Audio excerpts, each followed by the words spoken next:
بسم الله الرحمن الرحيم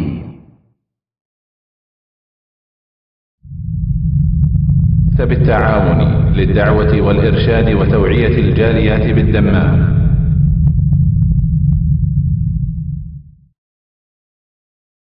بسم الله الرحمن الرحيم. ومن أحسن قولا ممن دعا إلى الله وعمل صالحا وقال إنني من المسلمين.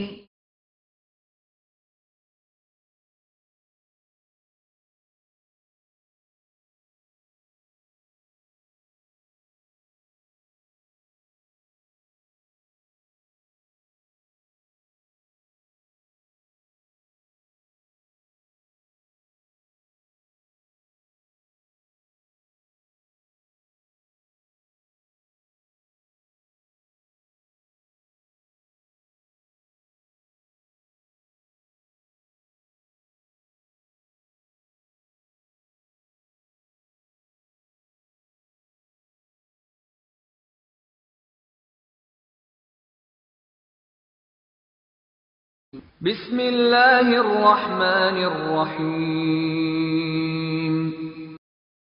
পরম করুণাময় মেহেরবান আল্লাহর নামে শুরু করছি। يا أيها المدثر قم فأنذر وربك فكبر وثيابك فطهر والرجز فاهجر ولا تمنن تستكثر ولربك فاصبر فإذا نقر في الناقور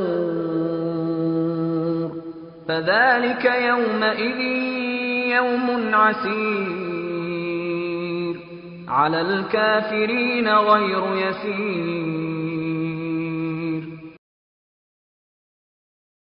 السلام عليكم ورحمة الله وبركاته.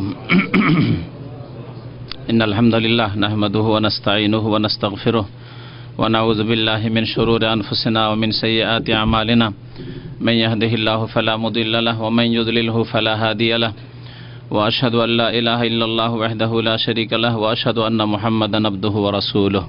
أما بعد فأعوذ بالله من الشيطان الرجيم. بسم الله الرحمن الرحيم. يا أيها المدثر قم فأنذر وربك فكبر وثيابك فطهر والرجز فاهجر ولا تمنن تستكثر ولربك فاصبر. আল্লাহ পাক রব্বুল আলামিনের সমস্ত প্রশংসা যে আল্লাহ পাক রব্বুল আলামিন কোরআনে কারীম নাজিল করেছেন মানব জাতিকে হিদায়াত করার জন্য। সালাতু সালাম নাজিল হোক আমাদের শেষ নবী মুহাম্মদ রাসূলুল্লাহ সাল্লাল্লাহু আলাইহি সাল্লামের উপর, যিনি কোরআনে কারীম মানব জাতি পর্যন্ত সুন্দর রূপে পৌঁছে দিয়েছেন। আল্লাহুম্মা সাল্লি আলাইহি আল্লাহুম্মা বারিক আলাইহি। আজকে তাফসীর করব সূরা আল মুদ্দাসসিরের। এই সূরা নবী করিম সাল্লাল্লাহু আলাইহি সাল্লামের মক্কি জীবনে নাজিল হয়েছে, মক্কি সূরা, এবং নবী করিম সাল্লাল্লাহু আলাইহি সাল্লামের উপর কোরআনে কারীমের প্রথম পর্ব যে নাজিল হয়েছিল তা হচ্ছে সূরায়ে কোন সূরার? সূরায়ে আলাকের প্রথম অংশ। পুরা সূরা আলাক নয়, সূরা আলাকের প্রথম অংশ।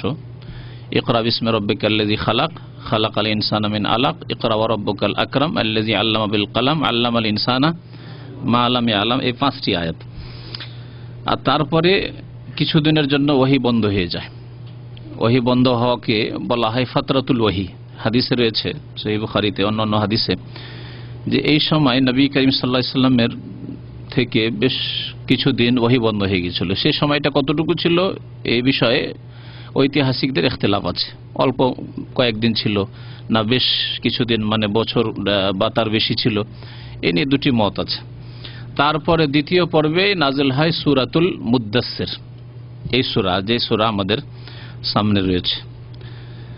তাহলে মক্কি জীবনের প্রথম দিকেই আল্লাহ পাক রব্বুল আলামিন কোরআনে কারীমের এই সূরা নাজিল করলেন এবং নবী করিম সাল্লাল্লাহু আলাইহি সাল্লামকে বললেন যে ইয়া আইয়ুহাল মুদ্দাসসির কুম ফাআনজির, হে নবী সাল্লাল্লাহু আলাইহি সাল্লাম তুমি এখন দাঁড়াও এবং মানব জাতিকে সতর্ক করো। তাফসীরকারগণ আলো বলেছেন যে আল্লাহ পাক রব্বুল আলামিন নবী করিম সাল্লাল্লাহু আলাইহি সাল্লামকে যেমন নবী বানিয়েছেন তেমন রাসূলও বানিয়েছেন। নবী এবং রাসূলের তাহলে পার্থক্য জানতে হয়। কার জানা আছে? হ্যাঁ, নবী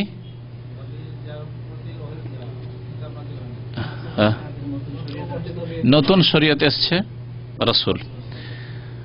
আর নবী যার কাছে ওহী তো এসেছে কিন্তু আগের শরীয়ত হিসাবেই করেছেন। যাই হোক, এই সংজ্ঞা নিয়ে একাধিক মত আছে। তাহলে প্রত্যেক রাসূল নবী, কিন্তু প্রত্যেক নবী রাসূল নন। নবী, সমস্ত নবীগণ নবী, কিন্তু তার সাথে নতুন কিতাব নাযিল হয়েছে, শরীয়ত নাযিল হয়েছে, বিধান নাযিল হয়েছে, এবং এই বিধান প্রচারের আদেশ করা হয়েছে যে তুমি প্রচার করো, তাবলীগ করো, পৌঁছিয়ে দাও, তাকে রাসূল বলা হয়। নবী করিম সাল্লাল্লাহু আলাইহি সাল্লামকে আল্লাহ পাক রব্বুল আলামিন ইকরা বিসমি রাব্বিকাল্লাযী খালাক, এই সূরা আলাকের প্রথম অংশ নাজিল করে ওহীর মাধ্যমে নবী বানিয়েছেন। নবী বানিয়েছেন, আল্লাহর পক্ষ থেকে সংবাদ আসলো, ওহী আসলো, কিন্তু আল্লাহ পাক দাওয়াত দেওয়ার হুকুম করলেন না, প্রচার করো এই হুকুম করেন। ইকরা বিসমিত, পড়ো বলা হয়েছে, রবের নাম পড়ো। ওহী নাজিল হয়েছে, জিবরাইল আলাইহিস সালাম এসেছেন। নবুয়াত দান করা হয়েছে এই সূরা আলাকের প্রথম অংশ দিয়ে, এবং রিসালাত দান করা হয়েছে সূরাতুল মুদাসসিরের এই আয়াতগুলি দিয়ে। আল্লাহ পাক বলছেন, ইয়া আইয়ুহাল মুদাসসির কুম ফানজির, এখন কি করো? সতর্ক করো, মানে প্রচার করো, তাওহীদের দাওয়াত দাও, ইসলামের দাওয়াত দাও, সৎ কাজের দাওয়াত দাও, ঈমান আমলের দাওয়াত দাও। সূরাতুল মুদাসসির নাম রাখা হয়েছে এই আল মুদাসসির শব্দ দিয়ে, যা প্রথম আয়াতে উল্লেখ করা হয়েছে। আল্লাহ পাক রব্বুল আলামিন নবী করিম সাল্লাল্লাহু আলাইহি সাল্লামকে সম্বোধন করে আল মুদাসসির বলেছেন, যেমন মুজাম্মিল বলেছেন। মুজাম্মিল মানে কি বলেছিলাম? চাদর আবৃত। আর কাছাকাছি অর্থ হচ্ছে দেশার থেকে মুদাসসির মানে বস্ত্র আবৃত। নবী করিম সাল্লাল্লাহু আলাইহি সাল্লাম মুসনাদ আহমদে একটি হাদিস আছে, সেই হাদিসে আনসারদের প্রশংসা করতে গিয়ে বলেছিলেন যে আল আনসার ও শিআরি ওয়ান্নাস ও দেসারি। তাহলে আগে হাদিসের তরজমা বলে বোঝা যাবে। আনসার হচ্ছে আমার শেয়ার, শেয়ার এক ধরনের কাপড়, আর অন্যান্য লোকেরা হচ্ছে আমার দেশার, দেশার আরেক ধরনের কাপড়, বস্ত্র। শেয়ার বলা হয় এমন পোশাককে, যেই পোশাক, যে বস্ত্র শরীরের সাথে লেগে থাকে, গায়ের সাথে লেগে থাকে, যেমন আমাদের গেঞ্জি, ভিতরের কাপড় যেটি। যদি কেউ গেঞ্জি না পরে একটাই জামা পরে আছে, তো প্রথম যে জামাটা আছে, পাঞ্জাবি গায়ে দিয়ে আছে অথবা একটা শার্ট গায়ে দিয়ে আছে, সেটা হচ্ছে তার শেয়ার, গায়ে লেগে আছে, যেটি একবার গায়ের সাথে যেটা জড়িয়ে আছে। আর তার ওপরে যে কাপড়গুলি আছে সেগুলি হচ্ছে দেশার। তাহলে এটা হচ্ছে দেশার, এটা হচ্ছে দেশার ওপরে আছে, এক কাপড় অথবা একাধিক কাপড়ের ওপরে আছে।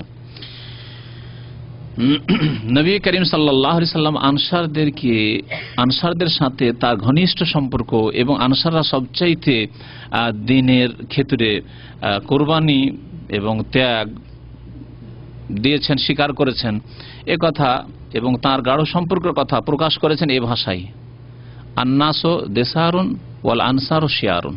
অথবা বলেছেন আল আনসার ও শিয়ারি, আনসার হচ্ছে আমার শিয়ার, মানে ভিতরের কাপড়, ভিতরের বস্ত্র, মানে আনসারের সাথে আমি একবারে ক্লোজড, আনসারের সাথে আমার ঘনিষ্ঠ সম্পর্ক।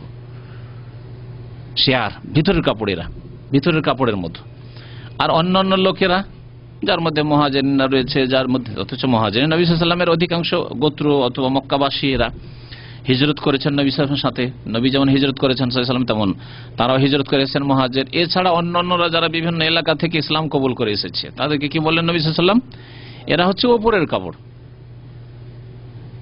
তাহলে অন্যদের তুলনায় আনসারীদেরকে নবী করিম সাল্লাল্লাহু আলাইহি ওয়াসাল্লাম বললেন যে আমার বেশি নিকটবর্তী।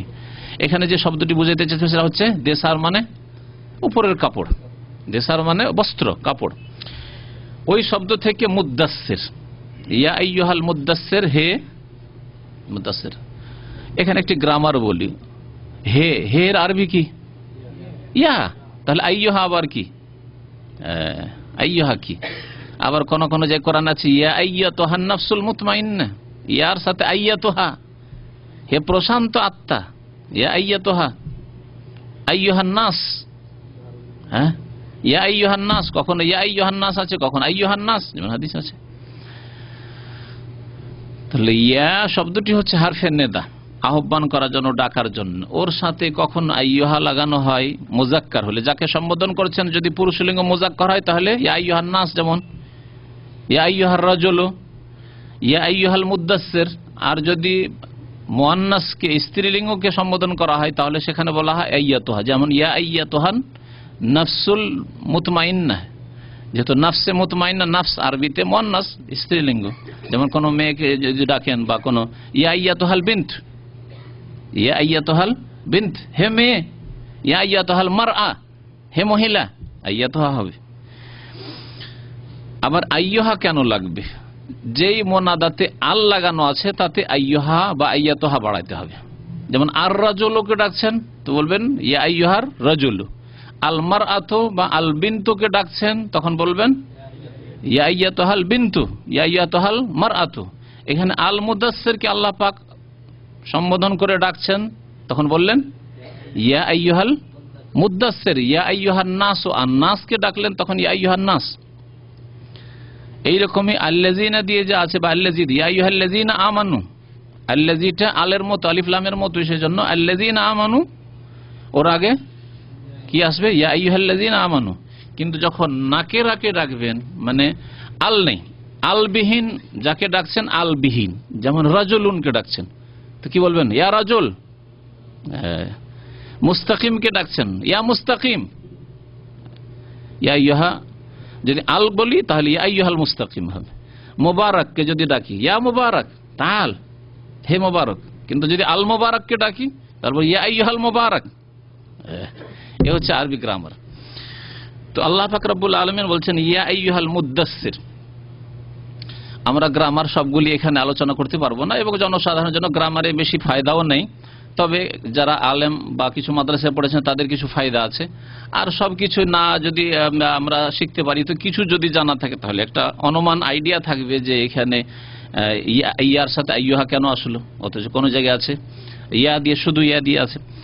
ইয়া আইয়ুহাল মুদ্দাসসির, হে বস্ত্র আবৃত, অর্থাৎ নবী করিম সাল্লাল্লাহু আলাইহি সাল্লাম কোন এক সময় বস্ত্র জড়িয়ে চাদর জড়িয়েছিলেন। সেই সময় এর অবস্থাকে কেন্দ্র করে নবী করিম সাল্লাল্লাহু আলাইহি সাল্লামকে আল্লাহ পাক সম্বোধন করে বলছেন যে হে চাদর আবৃত, চাদর গায়ে দিয়ে বসে থাকলে হবে না। শীতকালে চাদর গায়ে দিয়ে যদি বসে থাকেন তো কাজ হবে? ডিউটিতে বেরোতে হলে চাদর টাদর সব খুলে বেরোতে হবে। হ্যাঁ, কুম ফানজির, কুম কামা ইয়াকুমু থেকে আমরের সেগা, কুম মানে দাঁড়াও, দাঁড়াও। দাঁড়াও বাহ্যিক দাঁড়ানো হয়, আর দাঁড়াও মানে প্রস্তুতি নাও। দাঁড়াও মানে প্রস্তুতি নাও। ফা আনজের অতঃপর, ফা মানে অতঃপর আনজের, আনজের আমরা সেগা আনজারা ইউনজুর এনজার থেকে বা বিফাল থেকে সতর্ক করো। ও রাব্বাকা ফাকাব্বির, এবং তোমার রবের তাকবীর পাঠ করো, মহত্ব ঘোষণা করো, বড়ত্ব ঘোষণা করো। তাকবীর পাঠ করা মানে আল্লাহ পাক রব্বুল আলামিন যে সব কিছুর চাইতে বড়, সবার চাইতে বড়, এই ঘোষণা করা তাকবীর পাঠ করা। এজন্য আল্লাহু আকবারকে কি বলা হচ্ছে? তাকবীর বলা হচ্ছে। এই সূরা নাযিল হওয়া সম্পর্কে বেশ কিছু হাদিস তাফসীরকারগণ উল্লেখ করেছেন। দুই একটি হাদিস উল্লেখ করা যেতে পারে তাফসীর শুরু করার আগে।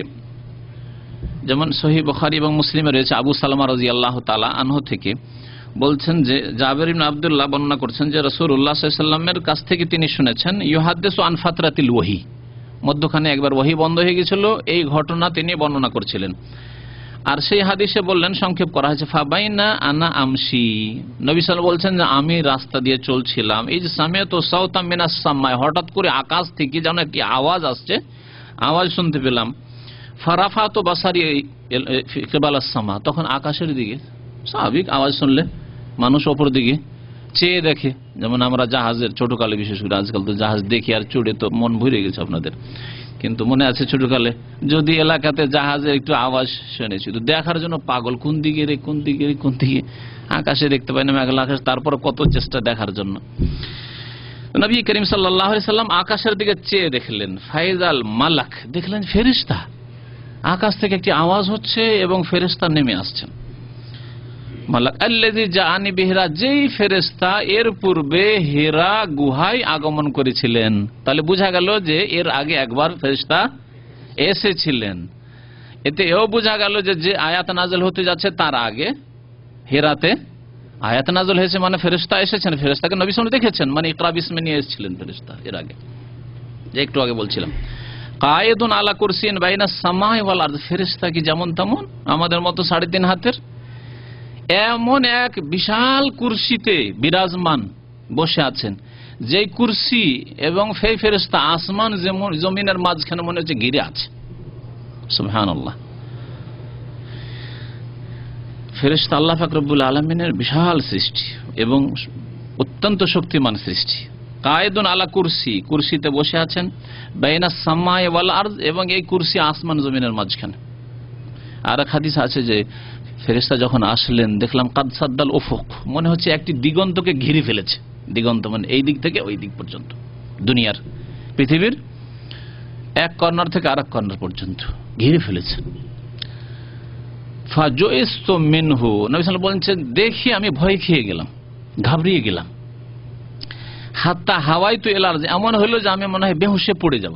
মানুষ ভয় খেয়ে গেলে তখন আর শরীরে বল থাকে না, শক্তি থাকে না, মনে হলো যে আমি পড়ে যাব আছাড় খেয়ে। ফাজিতু ইলা আহলি, তখনই আমি আমার পরিবারের কাছে আসলাম। কে ছিল তখন? খাদিজা রাদিয়াল্লাহু তাআলা আনহা। ফাকুলতু, এসে বললাম জাম্মিলুনি জাম্মিলুনি জাম্মিলুনি, আমাকে চাদর পরিয়ে দাও, চাদর পরিয়ে দাও, কাপড় জড়িয়ে দাও। এই হাদিস আছে, অন্য হাদিস দাসসিরুনি দাসসিরুনি। বর্ণনাকারীর হয়তো শব্দের পার্থক্য হইতে পারে, তিনি হয়তো জাম্মিলুনির জায়গায় দাসসিরুনি, অথবা নবী সাল্লাল্লাহু আলাইহি ওয়াসাল্লাম দুইবারে দুই রকম বলেছেন, তাও হইতে পারে। আমাকে চাদর বা বস্ত্র জড়িয়ে দাও বা পরিয়ে দাও। ফাআনজালাল্লাহ, তখন আল্লাহ পাক রব্বুল আলামিন এই আয়াত নাযিল করলেন। জিবরাইল আলাইহিস সালাম যে এলেন দ্বিতীয়বারে নাযিল হলো, ইয়া আইয়ুহাল মুদ্দাসসির কুম ফাআনজির ওয়া রাব্বাকা ফাকাব্বির ওয়া রুজজা ফাহজুর পর্যন্ত। এখন তাফসীরের দিকে ফিরে আসি।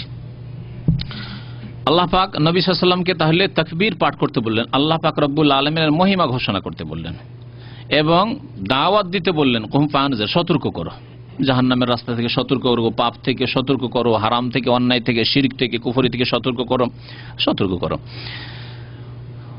আর কি বললেন? ওয়াসিয়াবাকা ফাতাহির, তোমার কাপড়কে পবিত্র রাখো। শাব্দিক অর্থ সিয়াব, সওবের জমা। সওব মানে কাপড়, সিয়াব মানে অনেকগুলি কাপড়। ওয়াসিয়াবাকা ফাতাহির, হে নবী সাল্লাল্লাহু আলাইহি সাল্লাম, তুমি তোমার কাপড়কে কি রাখো? পবিত্র রাখো। জরুরি নয় যে কাপড় পবিত্র করো অর্থ হবে রাখো। কোন কাফের, ইসলামের শত্রু এই আয়াতকে নিয়ে প্রশ্ন তুলল যে তোমাদের নবী নাপাক থাকতো। দলিল বলছে যে কোরআনে বলছে সে আবাকা ফাতাহির, তোমার কাপড় পবিত্র করো, তাহলে বোঝা গেল যে কাপড় নাপাক আছে। সামনে দিয়ে গিয়ে আসেন, কথা কি যুক্তিযুক্ত? ই জাহেল হয় শত্রুতায় বলেছে, আর না হলে ভাষা বুঝে না, ভাষা বুঝে না। কারণ ভালো মানুষকেও ভালো কাজের উপদেশ দেওয়া হয় না, হয় না? ছেলে যতই ভালো মানুষ হোক, আলেম, দিনদার, ধার্মিক, তারপরও বাবা নসিহত করে না যে বাবা বিদেশে যাচ্ছ, ভালো হয়ে চলিও, হ্যাঁ, নামাজ ঠিক মতো পড়িও, অথচ নামাজই ছেলে বলে না। তার মানে কি বলবেন যে আরে আলেম ছেলেকে ওর বাবা বলছে যে বাবা নামাজটা ঠিক ভালোভাবে পড়িও, তার মানে সে বেনামাজি ছিল নাকি? বুঝাই না, কখনো বোঝায় না। মানে আরো যত্নবান হয়েও, এবং এই ক্ষেত্রে গাফিলতি করিও না, আর একটু সজাগ থাকিও, ইত্যাদি বুঝায়। ভালো মানুষকেও ভালো উপদেশ দেওয়া যায়, এমন না যে ভালো মানুষ সে ভালো আছে সেজন্য, পাক আছে সেজন্য পবিত্রতার উপদেশ দেওয়া যায় না, এমন কথা নাই। তাছাড়াও সিয়াবের আরো একাধিক অর্থ হয়, যে অর্থগুলি প্রাচীন কবিতা থেকে নেওয়া হয়েছে, সেই তফসিরগুলি করছি। অন্যান্য তাফসীরকারগণ ওই তফসির করেছেন। তাহলে একটি তফসির হচ্ছে কাপড় মানে কাপড়, সিয়াব মানে কাপড়। তাহলে আল্লাহ পাক নবী সাল্লাল্লাহু আলাইহি ওয়াসাল্লাম কি বলছেন? হে নবী, আপনার কাপড়কে পবিত্র রাখুন, কাপড়ের পবিত্রতার খেয়াল রাখেন। কাপড়কে কেন পবিত্র রাখতে হবে? কারণ কাপড়কে পবিত্র রাখা, নামাজের স্থানকে পবিত্র রাখা, শরীরকে পবিত্র রাখা, এটি হচ্ছে নামাজের পূর্ব শর্ত, সালাত আদায়ের জন্য পূর্ব শর্ত। আপনার যদি কাপড় পবিত্র না থাকে, শরীর পবিত্র না থাকে, যেই জায়গায় নামাজ আদায় করবেন পবিত্র না থাকে, তাহলে নামাজ হবে না। এই একটি তাফসীর। তাহলে সিয়াবের অর্থ হচ্ছে কাপড়, বস্ত্র, বস্ত্রকে পবিত্র রাখো। দ্বিতীয় অর্থ সিয়াম মানে তাফসীরকারগণ বলেছেন, এবং তাফসীরে বিভিন্ন তাফসীর উল্লেখ করা হয়েছে, তার মধ্যে তাফসীর ইবনে কাসির, সিয়াম মানে হচ্ছে আমল, ঈমান এবং আমল, তোমার ঈমান এবং আমলকে পবিত্র রাখো, মানে তোমার আমলকে খারাপ করিও না, ভালো আমল করো। আরবি ভাষায় নিজের কর্মকে কাপড় বলে, বস্ত্র বলে উল্লেখ করা হয়।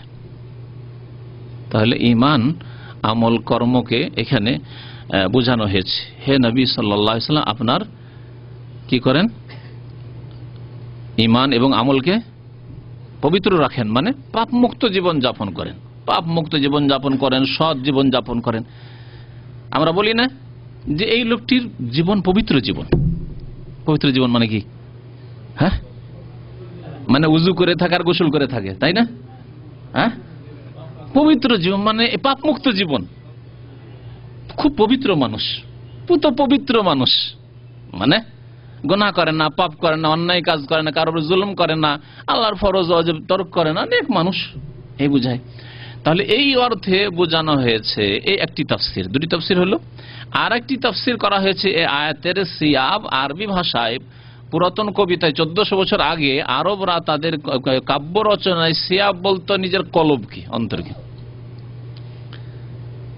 সিয়াব বলতো তাদের অন্তরকে, কলবকে, হৃদয়কে বলতো। ইমরুল কায়েস একজন খুব প্রখ্যাত প্রাচীন কবি ছিল নবী সাল্লাল্লাহু আলাইহি ওয়াসাল্লামের পূর্ব জামানায়, এবং তার কবিতা আরবি মাদ্রাসাগুলিতে পড়ানো হয়, কওমি মাদ্রাসায় পড়ানো হয়, আলিয়া মাদ্রাসাতে পড়ানো হয়, আর কলেজ ইউনিভার্সিটিতে যারা আরবিকে অনার্স অথবা এমএ করে, পিএইচডি করে, তারা পড়ে। আমরা পড়েছি সাবা মুআল্লাকা। সাবা মুআল্লাকার প্রথম মুআল্লাকা হচ্ছে ইমরুল কায়েসের। যারা মাদ্রাসায় পড়েছেন, জানি না কেউ মাদ্রাসায় পড়া, ভাই এখানে আছেন কি? মুআল্লাকা যারা ফাজেল কামেল করেছেন হয়তো জানেন। তো এই মুআল্লাকায় তিনি একটি কবিতায় উল্লেখ করেছেন, কুফের অবস্থায় মারা গেছে, সে উল্লেখ করেছে যে ওয়াইন ফাসুল্লি সিয়াবি মিন সিয়াবাকে তানসুলি। ফাসুল্লি সিয়াবি মানে আমার কাপড় থেকে তোমার কাপড়কে আলাদা করে নাও।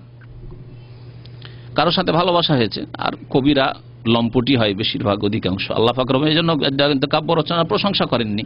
অল্প কিছু লোক যারা দিনের খেদমতে, ইসলামের খেদমতে এবং সৎ কাজে নিজের কাব্য রচনাকে লাগিয়েছে, কিন্তু অধিকাংশ যারা কবি এবং কাব্য রচনা করে তারা বেদিন অথবা যদি বিদাতি। দেখেন বিদাতি আমাদের দেশের নাত কত আছে, নাত আর গজল, শিরকি আর বিদাতি নাত গজলে ভরা।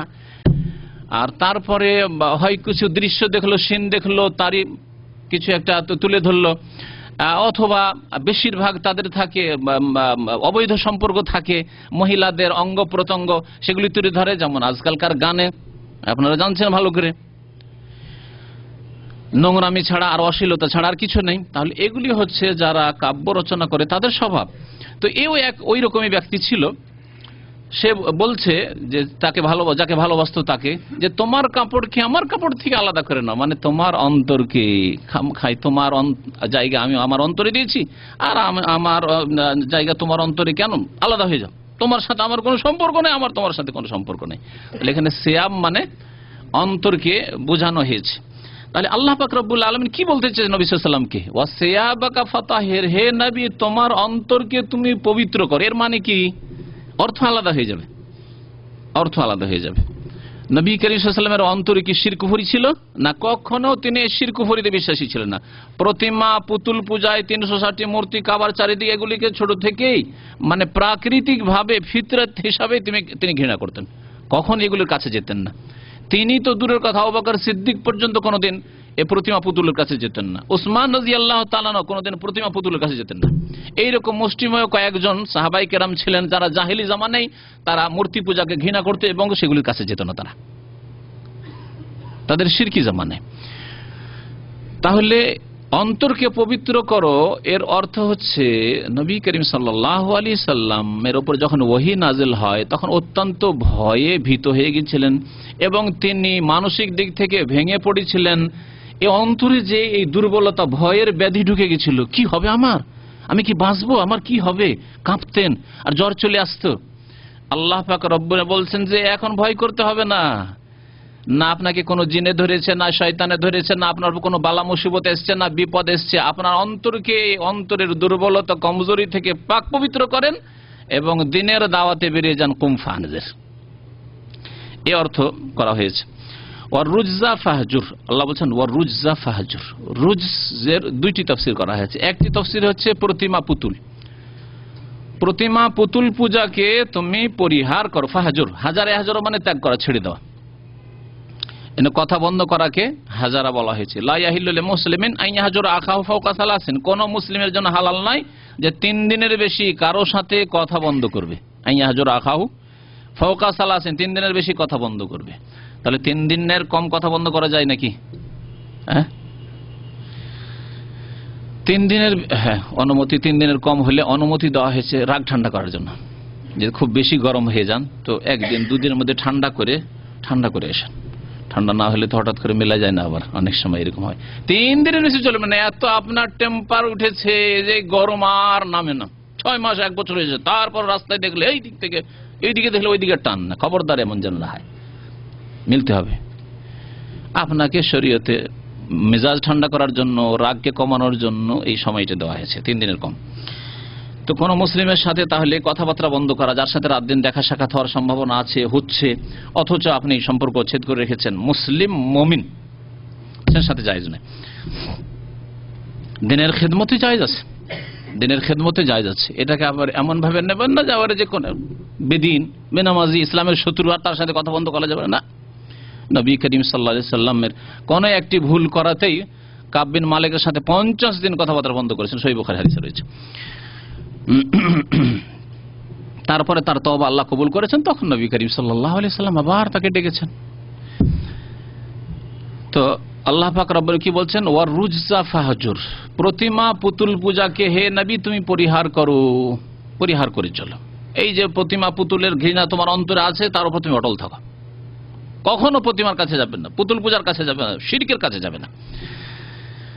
সেই জামানে প্রতিমা পুতুল পূজা ছিল, সেই জন্য এই রুজ মানে আওসান বা এই আসনাম পুতুল পূজা বা আল্লাহ ছাড়া অন্যের পূজা বলা হয়েছে।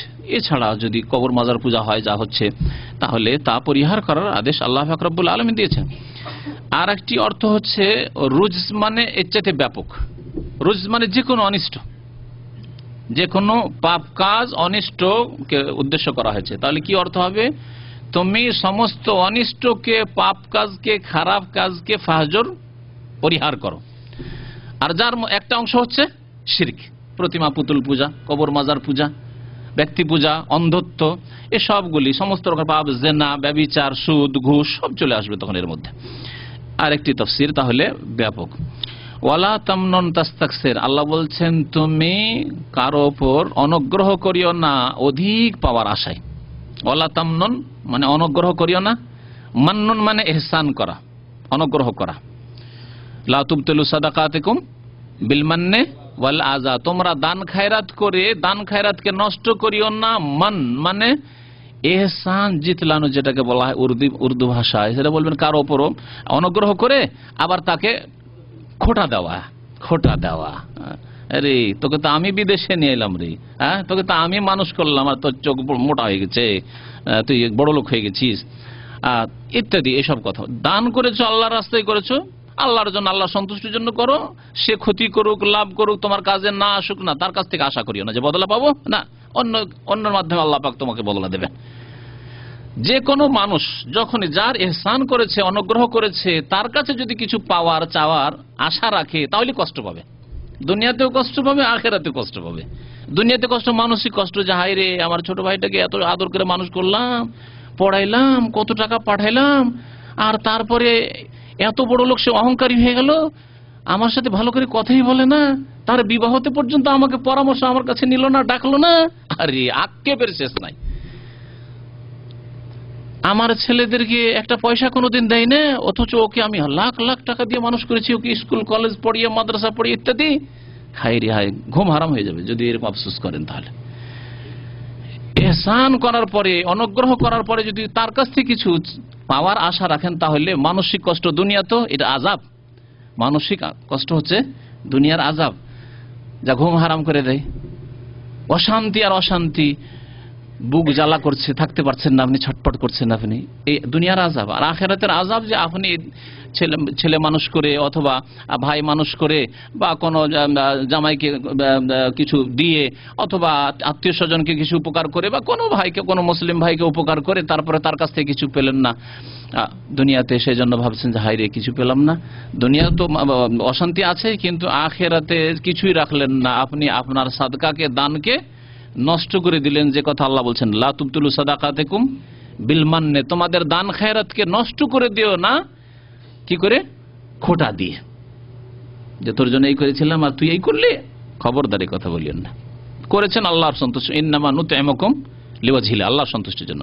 তাই আল্লাহ পাক রাসূলুল্লাহ সাল্লাল্লাহু আলাইহি ওয়াসাল্লামকেও সম্বোধন করছেন সরাসরি এবং আমাদেরকে পরোক্ষভাবে সম্বোধন করা হয়েছে, ওয়ালা তামনুন তাস্তাকসির, কারো ওপর অনুগ্রহ করিও না অধিক পাওয়ার জন্য। যেমন আজকাল উপঢৌকনগুলি, হাদিয়া, তোহফা, গিফট দিলে এইরকমই আশা করা হয়। কোন বন্ধুর বিবাহতে যদি তার বিবিকে একটা ঘড়ি দিয়ে থাকেন, তা আপনি আশা করেন আমার বিয়েতে ওর চাইতে বেশি দেবে, তাই না? আমি আগে দিয়ে রেখেছি, তার অভাবের যুগে দিয়ে রেখেছি, আশা করছেন আজকালকার লোকেরা। বরং নোট করে রাখছে বেয়াদবরা, অনেক বেয়াদবরা নোট করে রাখছে বিয়েতে, খাতা কলম নিয়ে একবারে হাতে নাতে নোট করে কে কতটা দিল না দিল, যে যতটা দিল তাকে ততটা দেব, আর যে দিল না দেব না। হোটেলের বিল কত টাকা আসলো না আসলো কোনখান থেকে, এটি ওলিমা নয়, এটি হচ্ছে, এটাকে আমি হোটেল বলি। হোটেলে পয়সা লাগে, আর ওখানে কেউ পয়সা দেয়, আবার কেউ উপহার গিফট দেয়, ঘড়ি দেয়, হাতি দেয়, ঘোড়া দেয়। তো আল্লাহ পাক রব্বুল আলামিন তাহলে ইহসান করতে বলেছেন, অনুগ্রহ করতে বলেছেন আল্লাহর সন্তুষ্টির জন্য। আল্লাহর সন্তুষ্টির জন্য যদি করেন তাহলে আল্লাহ পাক এর বদলা দুনিয়াতে দেবেন অন্যের মাধ্যমে, হয়তো ওর মাধ্যমে হলো না, যার উপর ইহসান করলেন অন্যের মাধ্যমে দেবেন, এবং আখিরাতে আপনাকে সাদকার নেকি দেবেন। পক্ষান্তরে যদি ইহসান করেন আপনি তার কাছ থেকে কিছু পাওয়ার জন্য, আমার ছোট ভাইকে মানুষ যদি করি তো বড় হেসে আমাকে দেখবে অথবা আমার ছেলে মেয়েগুলোকে দেখবে, তাহলে আফসোসের শেষ দুনিয়াতেও থাকবে না, কষ্টের শেষ দুনিয়াতেও থাকবে না, মানসিক আযাব, আর আখিরাতের জন্য কিছু বাকি রাখলেন না, এই সাদকার নেকিও পাবেন না। আল্লাহ পাক তাই নিষেধ করছেন, ওয়ালি রব্বিকা ফাসবির, এবং তোমার রবের সন্তুষ্টির জন্য ধৈর্য ধারণ করো। তোমার রবের সন্তুষ্টির জন্য তাহলে ধৈর্য ধরতে হবে, কার জন্য? আল্লাহর জন্য। এইরকম ধৈর্য হইতে হবে। আমি ধৈর্য ধরেছি কিসের জন্য? আল্লাহর জন্য। ধৈর্য ধরা দুনিয়ার স্বার্থে নয়, দুনিয়ার স্বার্থে নয়, কারণ অনেকে ধৈর্য ধরি কিন্তু আমরা দুনিয়ার গরজে ধৈর্য ধরি। আচ্ছা, ধৈর্যের ক্ষেত্রে আবার আমরা সীমিত অর্থ বুঝি। ধৈর্য কত প্রকারের কারো জানা আছে? 3 প্রকার। এই দেখেন 1-2 জন বলছেন, কারণ যারা নিয়মিত দর্শে আসেন তারা বলতে পারছেন, কারণ এই আলোচনাগুলি মাঝে মাঝেই তো হয়, 6 মাসে 1 বছর আসলে নিশ্চয়ই আপনি ধৈর্যের ওপর আলোচনাতে শুনেছেন। ধৈর্য তাহলে শুধু 1 প্রকার নয়, কিন্তু আমাদের জাতি অথবা সাধারণ মানুষ যারা মোটা খায়, মোটা বুঝে, অল্প বুঝে, তারা ধৈর্য মানে বিপদ আপদে, বালা মুসিবতে, কেউ মারা গেলে, কারো হতাহত হইলে, কারো অ্যাক্সিডেন্ট হলে, বা নিজের কিছু হলে, নিজে অসুস্থ হলে ধৈর্য ধরা, এক কথায় বালা মুসিবতে ধৈর্য ধরায় আমরা বুঝি, শুধু এর বেশি আর কিছু বুঝি না। এটা হচ্ছে 1 প্রকারের ধৈর্য। আপনার মনের উল্টা কিছু হইলো বালা মুসিবত, যত বালা মুসিবত বিপদ আবার সবগুলি মনের উল্টো, তাই না?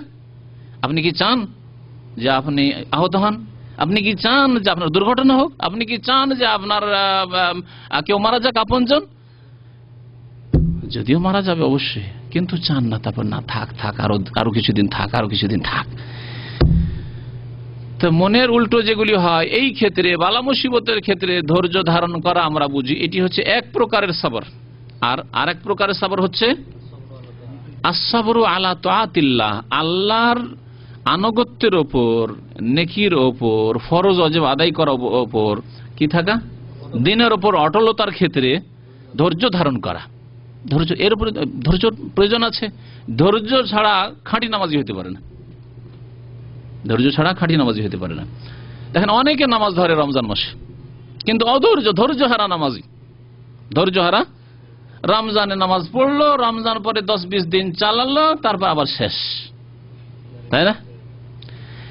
এরা অধৈর্য, ধৈর্য ধরলো না। ওয়ালি রব্বিকা, তোমার রবের সন্তুষ্টির জন্য ইবাদত বন্দেগীর ওপর, আল্লাহর আনুগত্যের ওপর, নেক আমলের ওপর অটল হও। ধৈর্য ধরা মানে অটলতা। যে ব্যক্তি ধৈর্যশীল হবে সে ঠান্ডার সময় নামাজ পড়বে, শীতের সময় নামাজ পড়বে, আর গরমের সময় নামাজ পড়বে। দুপুরের গরমে গরম পানি দিয়ে ওযু করবে, আর শীতের সময় পৌষ মাঘ মাসে ঠান্ডা পানিতে ওযু করবে, গোসল করবে, নামাজ পড়বে। ধৈর্য ধারণকারী, তাহলে নেকির কাজে ধৈর্য ধারণ করা হচ্ছে এক রকমের ধৈর্য। আর আরেক রকমের ধৈর্য হচ্ছে, এটা তো হয়ে গেছে, বালা মুসিবতের ধৈর্য ধরা হয়ে গেছে। আরেকটি হচ্ছে আসসাবরু আন মাসিয়াতিল্লাহ, আল্লাহ পাকের নাফরমানির কাজ, গুনহার কাজ থেকে বেঁচে থাকার ক্ষেত্রে ধৈর্য ধারণ করা। এই ধৈর্য অত্যন্ত গুরুত্বপূর্ণ। মানি ব্যাগ পড়ে আছে আর দেখছেন 500 টাকার নোট, 5 থেকে 10,000 রিয়াল, এখান থেকে উঠে যাচ্ছেন খাওয়া দাওয়া করে, দেখতে পাচ্ছেন টাকা। ধৈর্যের প্রয়োজন আছে এই গুনাহ থেকে বাঁচতে হলে, তাই না? ধৈর্যের প্রয়োজন আছে। কি করবেন যদি ধৈর্য ধারণ করেন? তাহলে আমার 5,000 10,000 হারাম দরকার নেই, আমার হালাল রিজিক 500 টাকা বেতনই যথেষ্ট। নিয়ে এসে মানি ব্যাগটা নিয়ে এসে এখানে বলবেন যে কোনো ভাইয়ের মানি ব্যাগ পড়ে গেছে, একটু এলান করে দেন, ঘোষণা করে দেন, তাই না? হ্যাঁ, ধৈর্য দেখেন, ধৈর্য। বক্স ভর্তি, কোন এক ভাই বক্স ভর্তি টাকা, কয়েক লক্ষ রিয়াল ব্রিফকেস ভর্তি আছে টাকায় পেয়েছিল, এখানকার ঘটনা। তারপরে ফিরিয়ে দিয়েছে। ধৈর্যের প্রয়োজন রয়েছে। আর যার ধৈর্য নেই, ধৈর্য হারা, লোভ সামলানো যায় রে বাবা। এই বক্স ভর্তি করতে আমার সারা জীবন যদি সৌদি আরবে থাকে তাও হবে না। 10 লক্ষ 20 লক্ষ রিয়াল আমার ক্ষমতা নেই, একটা ব্যাগ নিয়ে টান দে, চল দিলেন, টান দেশে চলে গেলেন। অধিকাংশ মানুষ বক্স ভর্তি দূরের কথা, 2-4-5 হাজার রিয়াল কারো কাছে ভিসার নামে নিল, কার কাছে কিসের নামে ধারের নামে নিল, আর টান দিয়ে চলে গেল। ধৈর্য যার আছে সেই ব্যক্তি হারাম থেকে বেঁচে থাকবে। এই 1 টাকা পয়সার ক্ষেত্রে ধৈর্য, এইরকমই নারী জাতির ক্ষেত্রে ধৈর্যের প্রয়োজন আছে। বিবেনায় কাছে আর রাস্তায় এটা খাদেমা বসে আছে, অসহায় অবস্থায় বসে আছে, কান্নাকাটি করছে। আর এক শয়তান গেল আর যার পর বলছে চলো তোমাকে কাজ দেব, 1,000 রিয়াল বেতন, তোমাকে কাজ দেব। আর কাজ দেওয়ার নামে ওকে উঠিয়ে নিয়ে গিয়ে ব্যাচেলার রুমে নিয়ে গিয়ে লুকিয়ে রেখে দিল বছরকে বছর, বছরকে বছর। আর তারপরে ধরা পড়েছে 1 বছর পরে, কেউ 2 বছর পরে, 3 বছর পরে। এই একটি ঘটনা, বহু ঘটনা ঘটেছে আর ঘটতে আছে। বরং এক শ্রেণীর লোক আছে এই ব্যবসায় করছে, একটা এখান থেকে জমা করলো, আরেকটা আর কোনো জায়গা থেকে বললো, আরেকটা কোনো জায়গা থেকে, তারপরে 91-এর এক বিল্ডিং এ 5টি-7টি মহিলাকে কেমন করে যে জমা করেছে আল্লাহ পাক জানে। আর ধরা পড়েছে। দামাম কোর্টে গিয়ে ওই অপরাধীদের সাথে সাক্ষাৎ। বেতন তার কফিলের বেতন মাত্র 1,000 রিয়াল, আর 18,000 রিয়াল দিয়ে সে বিল্ডিং ভাড়া নিয়ে রেখেছে 91-এ, 18,000 রিয়াল দিয়ে। আমি তাকে বললাম যে আমার ক্ষমতা নেই যে 18,000 রিয়াল দিয়ে, বাৎসরিক 18,000 দিয়ে আমি ঘর ভাড়া নিয়ে আমার ছেলে মেয়েকে নিয়ে থাকবো। তুমি 1,000 বেতন নেই, কি করে 18,000 রিয়াল দিয়ে তুমি বিল্ডিং ভাড়া নিতে পারো? স্বীকার করছে না, যেহেতু অপরাধ। না না না না, আমার কোনো সম্পর্ক নেই এইসব অপরাধের সাথে। তখন বললাম যে কোথা থেকে তোমার টাকা আসে? তোমার বাবা দেশ থেকে পাঠায় এখানে 18,000 রিয়াল দিয়ে ঘর ভাড়া নেওয়ার জন্য। এই যে ধৈর্য না থাকার কারণে এরা পাপে ডুবে আছে। ধৈর্য ধারণ করতে পারলো না, পেয়ে গেছি এক অসহায় মহিলাকে, একটা প্রলোভন দিয়ে তোমাকে চাকরি দেবো, দিয়ে উঠিয়ে নিয়ে যেতে পারবো। কিন্তু যার ধৈর্য আছে সেই ব্যক্তি এই ক্ষেত্রে যদি কোনো সহযোগিতা করতে পারে তাহলে আইনসঙ্গত সহযোগিতা করবে, আর যদি না পারে তাহলে সে সেখান থেকে বেঁচে থাকবে, নিজেকে পাপ থেকে বাঁচিয়ে রাখবে। তো এইভাবে 3 রকমের ধৈর্যের নাম হচ্ছে দ্বীন ইসলাম। যার মধ্যে এই 3 প্রকারের ধৈর্য আছে তার মধ্যে পূর্ণাঙ্গ দ্বীন আছে। ওয়ালি রাব্বিকা ফাসবির, তোমার রবের উদ্দেশ্যে ধৈর্য ধারণ করো। এইরকমই দাওয়াতের ক্ষেত্রে ধৈর্য ধারণের প্রয়োজন আছে। আপনি দিনের দাওয়াত দিতে গেলেন, 1বার 2বার বললেন, 3বারের পর বলছেন না না একে বলার দরকার নেই, একে 50 বার, 3বার বললে বলবেন 50 বার বলেছি নামাজের কথা। হ্যাঁ, আর যদি বিদাতি এলাকায় যান, যে কবর মাজার পূজারী এলাকায় যদি যান, তো গিয়ে ওখানে দেখছেন যে আমি একাই রে বাবা, কি বলতে যাব, দরকার নেই, যে যা করছে করুক, যাক জাহান্নামে যাক, কিছু বলবো না।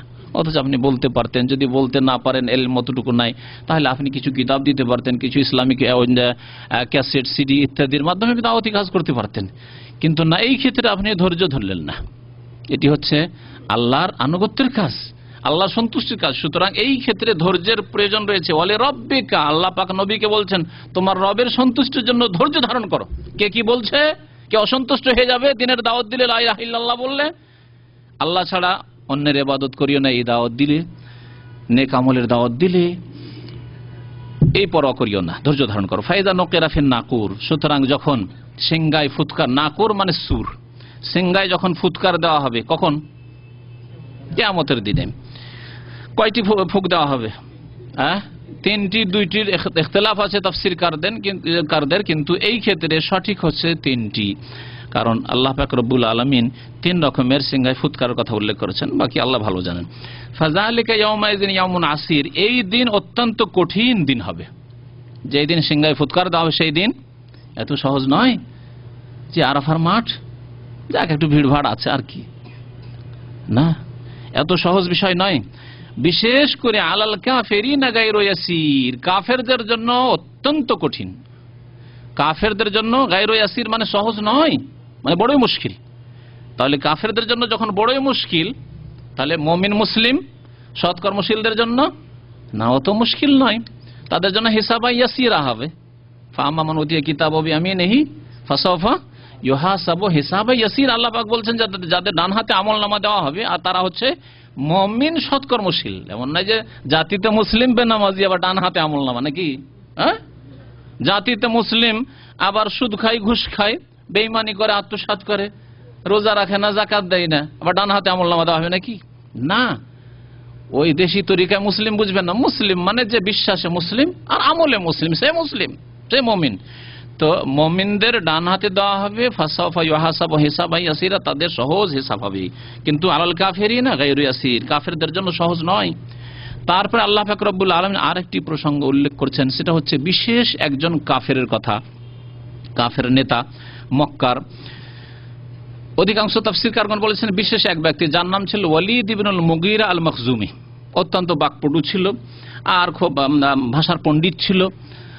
সে কোরআন সম্পর্কে যে মন্তব্য করেছিল, প্রথম একবার একটু ফিরে এসেছিল ইসলামের দিকে, একটু প্রশংসা করেছিল কোরআনের, যে না কোরআনের ভাষাগুলি তো ভালো, এগুলি তো মনে হচ্ছে যে না সত্যি এগুলি খুব ভালো কথা। তারপরে যখন আবু জাহাল একটা ধমক দিল, আবু জাহাল বন্ধু তার, ওকে অসন্তুষ্ট করবে না, এবং তাকে কিছু প্রলোভন, ধন সম্পদের প্রলোভন দিল। মানুষ বিভ্রান্ত হয় কিন্তু এই দুটি ক্ষেত্রে, হয় কারো প্রলোভন পেলে, আরে তোমাকে নেতৃত্ব দেব, আর এই পথের উপর থাকো তো খুব তাড়াতাড়ি তুমি একদিন মন্ত্রী মিনিস্টার হতে পারবে, তুমি হয়তো কমপক্ষে এমপি তো হতে পারবে, চেয়ারম্যান হতে পারবে, বাতিলের ওপর আছে তারপরে থাকবে, কারণ আশা আছে কিছু হব। অথবা কারো ধমক খেল, হুমকির সম্মুখীন হইল, না না না না এই সামলানো যাবে না রে ভাই, বোঝাবে সব ঝামেলায় না, আমি ঝামেলা, সুতরাং বাতিলের দিকে চলে যাবে। তো এই ওয়ালিদ ইবনে মুগীরা অহংকারী, সে প্রথম একটু ফিরে এসে প্রশংসা করেছিল কোরআনের। আমি খুব সংক্ষেপে বলছি, তার বক্তব্যগুলি এখানে আর তুলে ধরছি না। তারপরে আবার ফিরে কোরআন সম্পর্কে সে বলেছিল যে কোরআন হচ্ছে জাদু। বিশ্বাস হওয়ার পরেও সে অহংকার করেছিল এবং দুনিয়ার লোভে সে কোরআনকে জাদু বলে আখ্যায়িত করেছিল। আল্লাহ পাক রব্বুল আলামিন নবী করিম সাল্লাল্লাহু আলাইহি ওয়াসাল্লামকে সান্ত্বনা দিয়ে বললেন যে তাকে আমার জন্য ছেড়ে দাও, আমি তাকে শাস্তি দেওয়ার জন্য যথেষ্ট। আল্লাহ পাক তার নবীকে সান্ত্বনা দিচ্ছেন। মন খারাপ হওয়ার কথা স্বাভাবিক, এটা নেতা ধরনের লোক যদি আপনার সমর্থনে আসে আর আপনার সমর্থনে আসার পরে আপনার সাথ ছেড়ে দেয় অথবা আপনার দিকে একটু কাছে আসলো তারপর আবার চরম বিরোধিতা করলো, তাহলে একটু পেরেশানির বিষয়, বিচলিত হওয়ার বিষয়। তো নবী করিম সাল্লাল্লাহু আলাইহি ওয়াসাল্লামের অবস্থা এরকম হতে পারে, সেজন্য আল্লাহ পাক রব্বুল আলামিন সান্ত্বনা দিচ্ছেন, যারনি ওমান খালাকতু ওয়াহিদা, হে নবী আমাকে ছেড়ে দাও, ওমান খালাকতু ওয়াহিদা, এবং যাকে একক করে আমি সৃষ্টি করেছি তাকেও ছেড়ে দাও। একক করে সৃষ্টি করেছি এর অর্থ কি? একটি অর্থ হচ্ছে যে সে তার মায়ের এক ছেলে মাত্র, মায়ের এক ছেলে। যদি মায়ের বাবার এক ছেলে হয় তাহলে তার আদর যত্ন তো বুঝতেই পারেন কেমন আদর যত্ন হবে। এইভাবে তাকে আমি সৃষ্টি করেছি। তারপরে ওয়াহিদার তাফসীরকারগণ আরো অর্থ বলেছেন যে যখন সে পয়দা হয় খুব গরিব ঘরে, খেতে পেত না, এই ঘরে পয়দা হয়েছিল। ওয়াহিদা একা এসেছিল, না তার আত্মীয় স্বজন বংশ, না তার ধন সম্পদ, কিছু ছিল না। ধীরে ধীরে বড় হলো, অঢেল ধন সম্পদের মালিক হলো। তাহলে আল্লাহ পাক রব্বুল আলামিন এসব নিয়ামত দিলেন। এবং তার একটি রিওয়ায়াত মোতাবেক 10 জন ছেলে ছিল, 10 জন পুরুষ ছিল। আর আরেকটি রিওয়ায়াত আছে যে তার 13টি ছেলে ছিল। যাই হোক, আল্লাহ পাক রব্বুনা বলছেন যে আমি তাকে একক করে সৃষ্টি করলাম, ওয়া জাআলতু লাহু মালাম মামদুদা, এবং তাকে অঢেল ধন সম্পদে, মালাম মামদুদ সম্প্রসারিত, চারিদিকে ছড়িয়ে ছিটিয়ে আছে ধন সম্পদ, হিসাব নেই, খোঁজ নেই।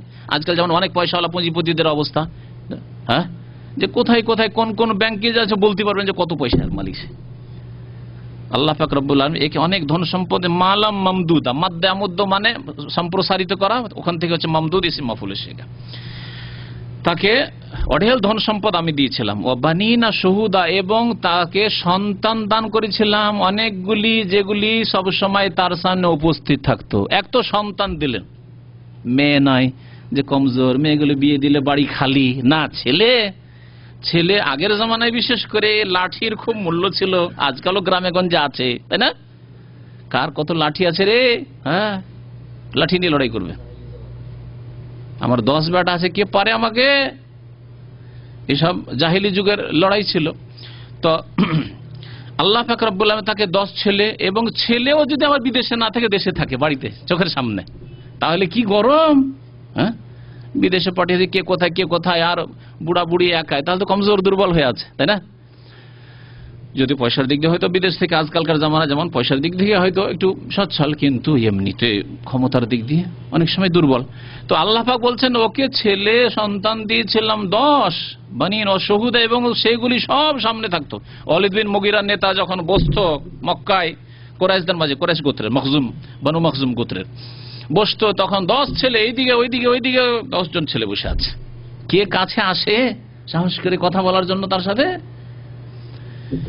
আল্লাহ পাক বললেন যে এইসব নিয়ামত তাকে দিয়েছে। ওয়ামাহাদতু লাহু তামহিদা, এবং তার জন্য তার সচ্ছল জীবন যাপনের পথ সুগম আমি করে দিয়েছি, সচ্ছল সুখের জীবন যাপন আমি সুগম করে দিয়েছি। সুম্মা ইয়াতমান আজিদ, তারপরেও সে আরো অতিরিক্ত পাওয়ার জন্য লোভী, আশা রাখে বা লালসা রাখে। তামায়াতমা মানে লালসা রাখা, অতিরিক্ত পাওয়ার আশা রাখে, মানে দুনিয়ার ক্ষেত্রে তো আশা রাখে। এমন হয়েছে যে অনেক পয়সার মালিক, সেজন্য আর পয়সা চাই না, আরো বেশি চায়, তারা আরো বেশি চায়। আর একটি অর্থ এর করা হয়েছে যে ওই ব্যক্তি বলেছিল যে আমি যেমন দুনিয়ায় সুখী, 10 জন ছেলে নিয়ে আমি সামনে মজলিসে বসি এবং আমি নেতা, আমার ধন সম্পদের অভাব নাই, ঠিক তেমনি জান্নাতে এইরকম আমার ছেলেদেরকে নিয়ে বসবো। আল্লাহ বলছেন সুম্মায়াতমান আজিদ, আরো এর বেশি চাও? দুনিয়ায় যা দিয়েছি, তারপরে কুফরি করলে, পাপের রাস্তা নিলে, নবীর বিরোধিতা নাফরমানির রাস্তা নিলে, আর তারপরে জান্নাতেও চাও? সুম্মায়াতমান আজিদ মানে আরো অতিরিক্ত চাই, এর জন্য লোভী যে জান্নাতেও পাবো? কাল্লা, কখনো নয়। ঈমান ছাড়া এই কুফরের অবস্থায় কখনো পাবে। ইন্নাহু কানা লি আয়াতিনা আনিদা, কথা হচ্ছে যে এই লোকটি আমার আয়াত, আমার নিদর্শনের সে শত্রু, বিরুদ্ধাচরণকারী। আনিদ মানে হচ্ছে বিরুদ্ধাচরণকারী। সাউদা, তাকে আমি চড়াবো, আর হাকায়ুর মানে চড়ানো। সাউদের তাফসিরে বলা হয়েছে যে জাহান্নামের এক পাহাড়, জাহান্নাম এক আগুনের পাহাড়, উঁচু জায়গাকে সাদে আসাদ মানে উঁচু জায়গায় চড়া। সাউদ নামক জাহান্নামের পাহাড়ে একে চড়াবো। আর কেউ কেউ এর তাফসির করেছেন যে তাকে আমি কঠোর শাস্তি দেব। ইন্নাহু ফাক্কারা ওয়া কাদ্দার, তাকে যখন আরবের কাফেররা, কুরাইশরা জিজ্ঞাসা করলো যে আচ্ছা কোরআন সম্পর্কে তোমার মন্তব্য করো, প্রথম মন্তব্য ভালো করেছিল যে খুব সুন্দর মিষ্টি ভাষা, আর এটি মানুষের কথা হইতে পারে না, এ মানুষের কথার বাইরে, মানুষের ক্ষমতার বাইরে এই ভাষা। তারপরে যখন তাকে প্রলোভন দিল আর ধমকের মুখে আসলো আবু জাহালের আর অন্যান্য কাফের নেতাদের, তখন বলছে আচ্ছা আমি চিন্তা করে বলছি। না, একটু চিন্তা করে বলতে হবে। মত পাল্টানোর জন্য এইরকম মানে রাস্তা অবলম্বন করে না লোকেরা? হয়তো একবার একটা মত দিয়ে দিয়েছে, তারপর দেখছে না এর ঝুঁকির মুখে পড়ে গেছে, না না না না আমি হয়তো তাড়াহুড়া করে বলেছিলাম, একটু চিন্তার বিষয় আছে, আচ্ছা চিন্তা করি, পরে একটু চিন্তা করে আমি ভালো একটা সিদ্ধান্ত বলছি। হ্যাঁ, তাই করেছিল এই নেতা কাফের। ইন্নাহু ফাক্কারা, সে চিন্তা করলো, ওয়া কাদ্দারা এবং অনুমান করলো। কাদ্দারা শব্দ অনুমান করা বা সিদ্ধান্তর কেউ কেউ অর্থ করেছে, সিদ্ধান্ত নিল। ফাকুতিলা কাইফা কাদ্দার, ধ্বংস হোক। কুতিলা মানে আল্লাহর পক্ষ থেকে অভিশাপ। ফাকুতিলা, সে ধ্বংস হোক, সর্বনাশ হোক তার। কাইফা কাদ্দার, কেমন করে সে সিদ্ধান্ত নিল এই বাতিল সিদ্ধান্ত যে কোরআন মানব রচিত, কোরআন জাদু। সুম্মা কুতিলা, অতঃপর আবার আমি আল্লাহ বলছি কুতিলা, সর্বনাশ হোক তার। কাইফা কাদ্দার, সে কেমন ভাবে সিদ্ধান্ত নিল। সুম্মা নাজারা, তারপরে দেখলো, হ্যাঁ নজর দিল, দেখলো, আর দেখার পরে সুম্মা আবাসা, ভুরু কুঞ্চিত করলো। এখন অনেকক্ষণ চিন্তা ভাবনা করে মানে মত পাল্টাচ্ছে, তার ভুরু কুঞ্চিত করা বুঝেন তো না? আবাসা ওয়াতাওয়াল্লাহ, এই আবাসা শব্দ সূরা আবাসায়, একটি সূরার নামে সূরা আবাস আছে। আবাসা ভুরু কুঞ্চিত করলো, ওয়াবাসার এবং মুখকে বাঁকা করলো, মুখমণ্ডল বাঁকা করা, মুখমণ্ডল বাঁকা করা কে বাসার বলা হয়। ভুরুকুঞ্চিতের কাছাকাছি কোনো বিষয় সম্পর্কে যখন বিরূপ মন্তব্য করতে হয় তখন মানুষ ওই রকম রূপ ধারণ করে বা রূপ বদলায়। সুম্মা আদবারা, অতঃপর সে মুখ ফিরিয়ে নিল। কোরআন যে সত্য এবং মানব রচিত নয় এ কথা থেকে মুখ ফিরিয়ে নিল। ওয়াস্তাকবার, এবং অহংকার প্রদর্শন করল। ফাকালা, তারপরে সে বলে উঠল, ইন হাযা ইল্লা সিহরুন ইউসার, এ তো কোরআন হচ্ছে জাদু। ইউসার, যা পুরাতন যুগ থেকে এরকম চলে আসছে, জাদু আগেও ছিল আর এখন এসছে, এমন কোন নতুন জিনিস নয়। আর এই জাদু, জাদুর কীর্তি। ইন হাযা ইল্লা কাউলুল বাশার, এবং এটি হচ্ছে একমাত্র মানুষের কথা। জাদু হচ্ছে মানুষের কথা, মানুষের জাদু। তো মুহাম্মদ সাল্লাল্লাহু আলাইহি সাল্লামের কথা একটি। আল্লাহ বলছেন সাউসলিহি সাকার, তাকে সাকার নামক জাহান্নামে আমি প্রবিষ্ট করব, দাখিল করব, জাহান্নামে দাখিল করব। ওমা আদরাকা মা সাকার, তারপর আল্লাহ জিজ্ঞাসা করছেন, হে নবী জানো সাকার কি? এ যেমন তেমন শাস্তি নয়। মা আদরাকা মা সাকার, তুমি জানো সাকার নামক জাহান্নাম কি, বা জ্বলন্ত আগুন, জ্বলন্ত জাহান্নাম কি? লা তুবকি ওয়ালা তাজার, কোনো কিছু অবশিষ্ট রাখবে না, ওয়ালা তাজার, আর কিছু ছেড়েও দেবে না। যে যাবে, যে জাহান্নামে দাখিল হবে তার কিছু ছেড়ে দেবে না। লাওয়াহাতুন লিল বাশার, মানুষের চামড়াকে, শরীরকে ঝলসিয়ে দেবে। লাওয়াহা মানে ঝলসিয়ে দেওয়া। আলাইহা তিসআতা আশার, এবং এই জাহান্নামের রক্ষীদের সংখ্যা হচ্ছে 19। যেমনই আয়াত নাযিল হলো 19, তেমন কাফেরদের কিছু নেতারা ছিল, বা কাফেরদের মধ্যে কিছু বীর বাহাদুর লোক ছিল। তাদের এক শয়তান ছিল, সে বলল, সে কেমন শক্তিশালী ছিল তার সম্পর্কে তাফসীরের কিতাবে, তাফসীর ইবনে কাসিরে আছে যে চামড়া, গরুর চামড়াকে বিছিয়ে দেওয়া হতো আর চামড়ার উপরে বসে যেত, ওই বাহাদুর বসে যেত। বসে যাওয়ার পরে 10 জন লোককে বলতো যে তোমরা চামড়া টানো দেখি, আমাকে টেনে ধাক্কা দিয়ে ফেলো, আর তোমার আমার পায়ের তলা থেকে চামড়াকে দেখি টেনে নাও তো, কত ক্ষমতা আছে। 10 জন লোক টানার চেষ্টা করতো, টানতে গিয়ে চামড়া ছিঁড়ে যেত, কিন্তু তাকে সরাতে পারতো না। এইরকম শক্তিশালী এক কাফের ছিল, যার নাম উল্লেখ করা হয়েছে। এছাড়া অন্য কাফেরদের কথা উল্লেখ করা হয়েছে, আবু জাহলের কথা উল্লেখ করা হয়েছে। সে বলেছিল যে তোমরা শুধু 2টো ফেরেশতাকে থেমে নিও, 19টা ফেরেশতা জাহান্নামে আছে, তোমরা 2টোকে সবাই মিলে, মক্কাবাসী কাফেরদেরকে সম্বোধন করে বলছে, তোমরা থেমে নিও, বাকি 17টার জন্য আমি যথেষ্ট। আল্লাহু আকবার, 17টাকে একা থামবে।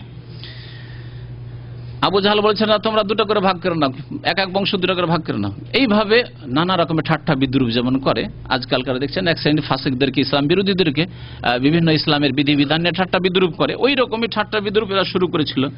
আল্লাহ পাক আয়াত নাযিল করলেন যে শোনো, 19 আছে, কিন্তু কেমন 19 শোনো।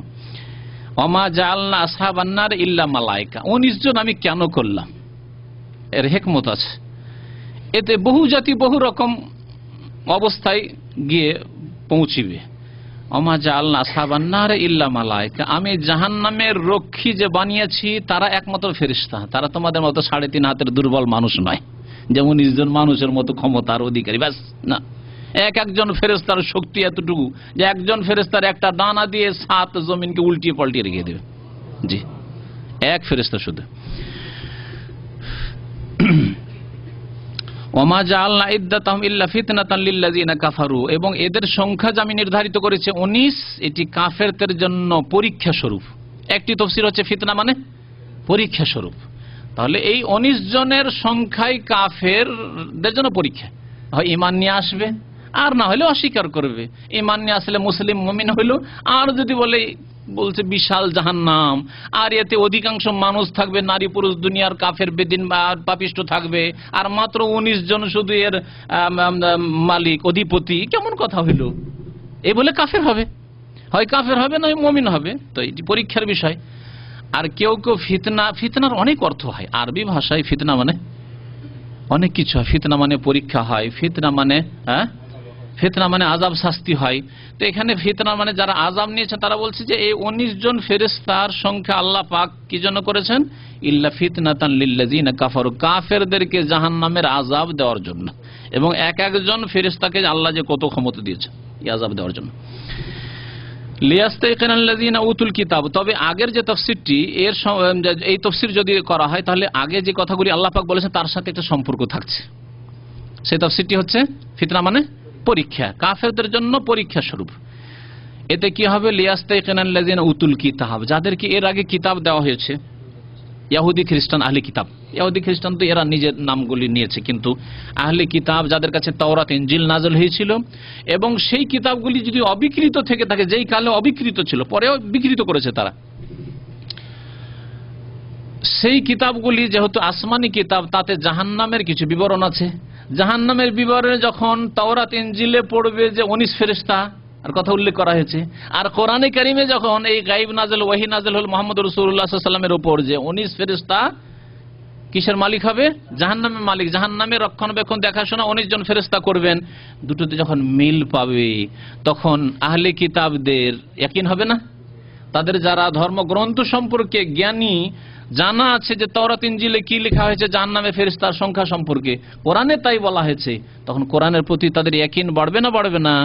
তার দৃঢ় বিশ্বাস বাড়বে। ঈমান নিয়ে আসুক আর না আসুক, এক হচ্ছে ঈমান মানে ইয়াকিনের পরে কবুল করে নাও। যেমন মুসলিম আমরা মুমিন, আমাদের আল্লাহর প্রতি বিশ্বাস আছে, আখিরাতে বিশ্বাস আছে, নবীর প্রতি বিশ্বাস আছে, আল কোরআনের প্রতি বিশ্বাস আছে, তারপরে ঈমান নিয়ে এসেছি, সাদরে গ্রহণ করে নিয়েছি, হচ্ছে মুমিন। আর কতক লোক আছে যে বিশ্বাস হয়ে গেছে সত্যি ইসলাম সত্য ধর্ম, ইসলামই হচ্ছে অবিকৃত ধর্ম, ইসলাম সার্বিক জীবনের দিক নির্দেশনা দিয়েছে, এইসব কথা অনেক কাফের অমুসলিমের মুখ থেকে শোনা গেছে এবং তারা লিখেছো তাদের লিখনীতে, কিন্তু তাদের ঈমানের তৌফিক হয়নি, ইসলামের তৌফিক হয়নি। যেমন গান্ধীজি কোন এক সময় বলেছিল যে ভারত যদি ইংরেজদের কাছ থেকে, এই ব্রিটিশদের কাছ থেকে স্বাধীন করতে পারি তো উমর রাদিয়াল্লাহু তাআলা আনহু যেমন আজকে থেকে 1400 বছর আগে দেশ শাসন করেছিলেন তেমন ভাবে আমি দেশ শাসন করব। তাহলে বিশ্বাস ছিল উমরের আদালতের উপর, উমরের ইনসাফের উপর, উমরের ন্যায়পরায়ণতার উপর তার বিশ্বাস ছিল, কিন্তু লা ইলাহা ইল্লাল্লাহ মুহাম্মদুর রাসূলুল্লাহ কালেমা পড়ার তৌফিক হয়নি, ইয়াকিন। তো আল্লাহ পাক কি বলছেন যে কমপক্ষে আহলে কিতাব ঈমান যদি নাও নিয়ে আসে তো ইয়াকিন করে বিশ্বাস করবে যে কোরআনে যে 19 ফেরেশতার কথা বলা হয়েছে জাহান্নাম সম্পর্কে কথা ঠিক। আর কি করবে, ওয়াজদাদাল্লাযিনা আমানু ঈমানান, যারা ঈমানদার মুমিন হয়েছে তাদের ঈমান আরো বৃদ্ধি পাবে, যে সুবহানাল্লাহ পাক রব্বুল আলামিন বিশাল জাহান্নামের রক্ষী 19 জন করেছেন, তাহলে এক এক ফেরেশতা কত শক্তিশালী, তাদের ঈমান আরো বৃদ্ধি পাবে। এলেম যত বৃদ্ধি পাবে তত ঈমান বৃদ্ধি পাবে। এতদিন জানতো না যে জাহান্নামের ফেরেশতা এতজন আছেন, কিন্তু পরে যখন জানলো তখন তাদের ঈমান আরো বাড়লো, এলেম বাড়লো, ঈমান বাড়লো। ওয়ালা ইয়ারতাবাল্লাযিনা উতুল কিতাব, যাদেরকে কিতাব দেওয়া হয়েছে আহলে কিতাব ইহুদ এবং নাসারা, তারা সন্দিহান হবে না, কোরআন সম্পর্কে সন্দিহান হবে না। ওয়াল মুমিনুন, এবং মুমিনরাও মুসলিমরাও সন্দিহান হবে না, হয় ইসলাম কবুল করে নেবে, আর না হলে ইসলাম কবুল না করলে কমপক্ষে বলবে যে না, ওতেও গায়বের কথা, অদৃশ্যের কথা আছে, অজানা কথা আছে, কথা সত্যি, এ কথা তো বলবে আহলে কিতাব। ওয়ালিয়াকুলাল্লাযিনা ফি কুলুবিহিম মারাদুন ওয়াল কাফিরুন, এবং যাদের অন্তরে ব্যাধি আছে, এরা কারা?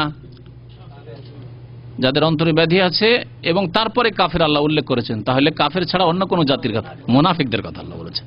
ওয়ালিয়াকুলাল্লাযিনা ফি কুলুবিহিম মারাদ, যাদের অন্তরে ব্যাধি রয়েছে ওরা, ওয়াল কাফিরুন, এবং কাফেররা অস্বীকারীরা কি বলবে, মাজা আরাদাল্লাহু বিহাযা মাসালা, 19 জনের কথা শুনে তারা বলবে যে আরে দেখো দেখো আল্লাহ 19 জনের কথা বলে কি বুঝাতে চেয়েছেন, জাহান্নামের রক্ষী 19 জন, এই বলে আল্লাহ কি বুঝাতে চেয়েছেন। মুনাফিকরা ঠাট্টা মজাক করবে আর কাফেরও ঠাট্টা বিদ্রুপ করবে।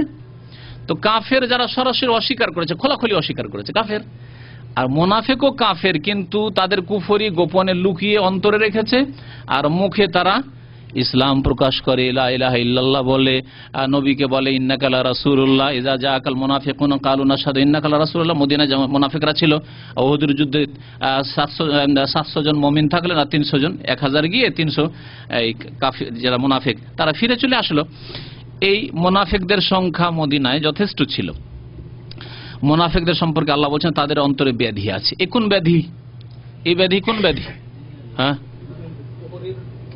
জ্বর না ক্যান্সার না এডসের রোগ? হ্যাঁ, কুফরির ব্যাধি। কুফরির ব্যাধি অন্তরে আছে। ব্যাধিকে, অন্তরের ব্যাধিকে তাফসীরকারগণ ওলামায়ে কেরাম দুই ভাগে ভাগ করেছে। মানুষের মধ্যে ব্যাধি আছে, পাপিষ্টদের ব্যাধি আছে, সে কাফের পাপিষ্ট হোক, মুশরিক পাপিষ্ট, বহুত্ববাদী পাপিষ্ট হোক, অথবা সুদখোর, ঘুষখোর, জালেম, জেনাকারী, বেনামাজি এদের ব্যাধি হোক। ব্যাধি যত পাপিষ্ট সকলের ব্যাধি আছে। ব্যাধি দুই রকমের। একরকম ব্যাধি হচ্ছে সংশয়ের ব্যাধি, মারাজুস শুবহাত, মনে রাখবেন। সংশয়ের ব্যাধি, ব্রেনে ব্যাধি আছে, কলবে ব্যাধি আছে, রোগ আছে এখানে। আর এক ধরনের সংশয় মানে আকীদা, বিশ্বাসে ব্যাধি ঢুকে আছে, সংশয়ের ব্যাধি, মারুজুস শুবহাত। আর এক ধরনের ব্যাধি হচ্ছে ওকে বলা মারুজুস শাহওয়াত। শাহওয়াত মানে কুপ্রবৃত্তির ব্যাধি। আকীদার ত্রুটি নেই হয়তো, কিন্তু পাপে লিপ্ত আছে। যেমন আল্লাহ বিশ্বাস আছে, পরকালে বিশ্বাস আছে, মুসলিম জাতিগত যারা মুসলিম আমাদের, কিন্তু মাঝে মাঝে নামাজ পড়ে, মাঝে মাঝে নামাজ পড়ে না। জুমা পড়া মুসলমান, জেনা করে, মদ খায়, সুদ খায়, জুলুম অত্যাচার করে, রোজা রাখে না, যাকাত দেয় না। এদের অন্তরে কোন ধরনের ব্যাধি আছে? হ্যাঁ, সন্দেহের ব্যাধি। ইমান তো আছে, বলছে আল্লাহ বিশ্বাসী, পরকালে বিশ্বাসী, তারপরে হ্যাঁ কুপ্রবৃত্তির ব্যাধি, মারুজুস শাহওয়াত। শাহওয়াত, মারুজুস শাহওয়াত। শাহওয়াত মানে মনের চাহিদা। মনের চাহিদা বেশি টাকা হোক, এখন বেশি টাকা হলে তো আমার বেতন দিয়ে আর ব্যবসা দিয়ে তো কোলায় না। সরকারি যে চাকরি করি সে চাকরি দিয়ে কোলায় না, তো ঘুষ খেতে হবে। অথচ সরকার বেতন দিয়ে সেই কাজগুলি করার জন্য না, তারপরে কাস্টমার কাছে ঘুষ খাবে। ব্যবসা করে হয় না, ক পয়সা লাভ হয়, ব্যবসাতে লাভ হয় না, এত টাকা ইনভেস্ট করে লাভ হয় না, তখন সুদ খাওয়া শুরু করলো। এই পয়সার যে চাহিদা, এই যে মারুজুস শাহওয়াত, কুপ্রবৃত্তির ব্যাধি। তারপরে জেনা, স্ত্রী ভালো লাগে না, রাত দিন ওই একটি, ব্যাস স্ত্রী ভালো লাগে না। অথবা স্ত্রী বিয়ে শাদী করলে খরচ, ভরণ পোষণ, এই সেই, তারপরে বাচ্চা কাচ্চা হবে, ওদের দেখাশোনা, কে তত ঝামেলা করে। জেনার পথ খোলা আছে। পতিতালয়, বেশ্যাখানা তো আছেই। লিভ টুগেদার, পশ্চিমা সভ্যতা, একসাথে থাকো যতদিন মল মিলল, আর তারপরে তুই কি আর আমি কে, যে যেখানে যাবি যা। এগুলি হচ্ছে মারজুস শাহওয়াত, কুপ্রবৃত্তির মনের চাহিদা, যে যৌন চাহিদা পূরণ করতে হবে, যৌন ক্ষুধা দূর করতে হবে, কিন্তু দায়িত্ব নিতে চায় না। বিয়ে করে তার ভরণ পোষণ নেবো, আবার ছেলে মেয়ে মানুষ করবো, অনেক খরচ খরচার ব্যাপার, আবার হাত পা বাঁধা হয়ে যাবো, ফ্রি থাকবো না, না এসব দরকার নেই। শাহওয়াতের ব্যাধি, যৌন চাহিদার ব্যাধি। তো এই দুই ব্যাধির কারণে সমস্ত পাপ দুনিয়া হয়। কুফরি, শিরক আর বিদাতের পাপ, যেগুলি কুফরি, শিরক আর বিদাত, যতগুলি বিদাত আছে, কবর মাজার পূজার বেদাত, আর ফুল চাদর চড়ানোর বেদাত, আর খাসি মোরগ জবাই করা ওই মাজারে গিয়ে ওইসবের বেদাত, আর তারপরে মিলাদুন নবীর বিদাত, আর হালুয়া রুটি খাওয়ার বিদাত, আর যত রকমের বিদাতগুলি আছে, এই সব বিদাতগুলি হচ্ছে মারজুস শুবহাত, সংশয়। আমরা নবী ভালোবাসি, আরে সারা বছর নবীর কিছু করতে পারি না, তো 12 রবিউল আউয়ালে তো কিছু করি। কথা বুঝতে পেরেছেন? হ্যাঁ, সংশয়ের ব্যাধি। সারা বছর দান খেরাত করতে পারি না, কমপক্ষে 15 শাবানে তো হালুয়া রুটি গরিব মিসকিনকে খাওয়াই, কিছু তো নেকি পাবো। এই যে নবী করলেন না, সাহাবারা করলেন না, তাবেঈনরা করলেন না, ইমাম আবু হানিফা খুদ করলেন কি করলেন না, ওইসব দেখা দেখি না। মারজুস শুবহাত, সংশয় ঢুকে আছে, আমরাও তো ভালো কাজ করছি, আমরাও তো নবীকে ভালোবাসি, আমরাও তো দান খেরাত করছি, সবার তো কোন খারাপ কাজ করছি আমরা, কোন জিনা করছি, আর কোন ব্যভিচার করছি, আর কোন মদ খাচ্ছি। বুঝতে পেরেছেন? তাহলে মারজুস শুবহাত, সংশয় ঢুকে আছে, সংশয় দূর করতে হবে। তাহলে শিরকের পাপ আর কুফরির পাপ, অস্বীকার করার পাপ আর বিদাতের পাপ, এগুলির পিছনে অন্তরে ব্যাধি আছে কিসের? সংশয়ের ব্যাধি, মারজুস শুবহাত আছে। আর যত রকমের হারাম কাজ, নামাজ পড়তে যাই না, ও ঘুমাইতে ভালো লাগে, ফজরে নামাজ পড়তে যাও, ঘুমটা ডিস্টার্ব করবো, আবার সকাল 7 1 ঘন্টা পরে আবার উঠে যেতে হবে ডিউটিতে, একটা না ঘুমটা দিয়ে দিই, তারপরে উঠবো। মারজুস শাহওয়াত, শরীর চায় আরাম করতে, শরীর চায় শুইতে। মারজুস শাহওয়াত, টাকা পয়সার দরকার, টাকা পয়সা বেতনে কোলাই না, তো বুলু ফিল্মে সিডি তৈরি করি শিখতে বসে বসে, আর বিক্রি করি, রাতারাতি বড় লোক হইতে পারবো। চুরি করি, ডাকাতি করি, নারী ব্যবসা করি, এগুলি মারজুস শাহওয়াত, মনের চাহিদা, টাকা পয়সার চাহিদা পূরণ করার জন্য শাহওয়াত। এইরকমই জেনা, ব্যভিচারের পাপগুলি, যতগুলি পাপ রয়েছে, আকীদার পাপ, এই শিরক, কুফরি আর বিদাতের পাপ ছাড়া যতগুলি মানুষের জীবনে পাপ আছে সবগুলোর পিছনে কাজ করছে অন্তরে মারজুস শাহওয়াত, কুপ্রবৃত্তির ব্যাধি। তাহলে সুপ্রবৃত্তি যদি তৈরি করতে পারি, আমাদের অন্তরকে যদি পাক করতে পারি, সৎ করতে পারি, যে আমরা ভালো কাজ করব, ভালো জীবন যাপন করব, মানুষ আল্লাহ সুন্দর মানুষ করেছে, মানুষ রূপে পশুর মতো জীবন যাপন করব না, হাইওয়ান জানোয়ারের মতো জীবন যাপন না করে মানুষের মতো জীবন যাপন করব। আমি মুসলিম ঘরে জন্ম নিয়েছি, ভালো মুসলিম হব, তাহলে মারজুস শাহওয়াত দূর হয়ে যাবে। আর আমি কোরআন সুন্নাহ মোতাবেক চলবো, আল্লাহ পাক যেমন করে ইবাদতবন্দি করতে বলেছেন, নবী সাল্লাল্লাহু আলাইহি ওয়াসাল্লামের তরিকায় চলবো, তাহলে মারজুস শুবহাত, সংশয়ের ব্যাধিও দূর হয়ে যাবে। আল্লাহ পাক যেন আমাদেরকে বুঝার এবং আমল করার তৌফিক দান করেন। তাহলে অন্তরের ব্যাধি বুঝতে পারলেন। তারা কি বলে আর কাফেররা কি বলে? যাদের অন্তরে ব্যাধি আছে এবং কাফেররা, মাজা আরাদাল্লাহু বিহাযা মাসালা। বিশেষ করে মুনাফিকদের অন্তরে ব্যাধির কথা এই জন্য বলা হয়েছে যে ব্যাধিকে তারা লুকিয়ে রেখেছে, প্রকাশ করে না। রোগ আছে তারপর প্রকাশ করে না। কাফের রোগ আছে প্রকাশ করে দেয়, তাই না? বেনামাজি রোগ আছে প্রকাশ পেয়ে যায়, নামাজ পড়তে যায় না। সুদখোর প্রকাশ করে দেয়, সুদ খায় প্রকাশ করে সুদ খায়। কিন্তু মুনাফিক বলে আমি মুসলিম, আমি মুসলিম, টুপি মাথায় দিয়ে আর পাঞ্জাবি টাঞ্জাবি লাগিয়ে আর এসে এক নেতার কথা ভোটের সময়, ইলেকশনের সময় বলছে যে এক নামাজ 5 মসজিদে গিয়ে পড়ে, 7 মসজিদে, যেই গ্রামে যায় এখানে আসর নামাজ বলছে। যারা দেখেছে তারা বলছে ওই নেতাকে, নাম না বললে গিবত হবে না, কিন্তু তাদের অবস্থা, অধিকাংশের অবস্থা জানার জন্য এতটুকু যথেষ্ট। এই পাড়ায় গেল, ভোট চাল, আপনাদের কাছে আমি আপনাদের সেবার জন্য কিছু সুযোগ চাইতে এসেছি, একটু সুযোগ দেবেন। আর গিয়ে মসজিদে গিয়ে নামাজ পড়ে নিল, আসর নামাজ। আবার আর মহল্লা গিয়ে একটু দূরে গিয়ে ওখানে নামাজ পড়ে নিল। ওর যারা ভক্ত ওরা জানছে যে এই নামাজ হচ্ছে ভোটের নামাজ, ভোট নেওয়ার জন্য নামাজ। জি, তো মুনাফিক আসলে অন্তরে ঈমান নেই, নামাজে আসলে বিশ্বাস নেই, কিন্তু নামাজ কিসের জন্য? মুসলিমদের ভোট নেওয়ার জন্য। এরা কি করে? আল্লাহ পাক মুনাফিকদের কথা এবং কাফেরদের কথা বলছেন যে তারা বলে মাজা আরাদাল্লাহু বিহাযা মাসালা। আল্লাহ পাক এই 19-এর কথা বলে কি বুঝাতে চেয়েছেন? এই দৃষ্টান্তের লাভ কি? আল্লাহ বলেন কাযালিকা, এইরকমই ইউদিল্লুল্লাহু মান ইয়াশা। এই 19 বলে আল্লাহ পাক যাকে ইচ্ছা গুমরাহ করতে চান। বিশ্বাস করবে না এবং এটাকে মেনে নেবে না, তাহলে গুমরাহ পথভ্রষ্ট হবে। ইউদিল্লুল্লাহু মান ইয়াশা ওয়া ইয়াহদি মান ইয়াশা, এবং যাকে ইচ্ছা আল্লাহ পাক হেদায়েত করতে চান। আল্লাহর বিশাল সৃষ্টি জাহান্নাম এবং তার প্রহরী, তার দায়িত্বশীল ফেরেশতার সংখ্যা হচ্ছে 19। আল্লাহ পাক বলেছেন এই গায়বের প্রতি ঈমান নিয়ে আসতে হবে। আল্লাযীনা ইউমিনুনা বিল গায়ব, যারা না দেখে বিশ্বাস করে তারাই মুমিন।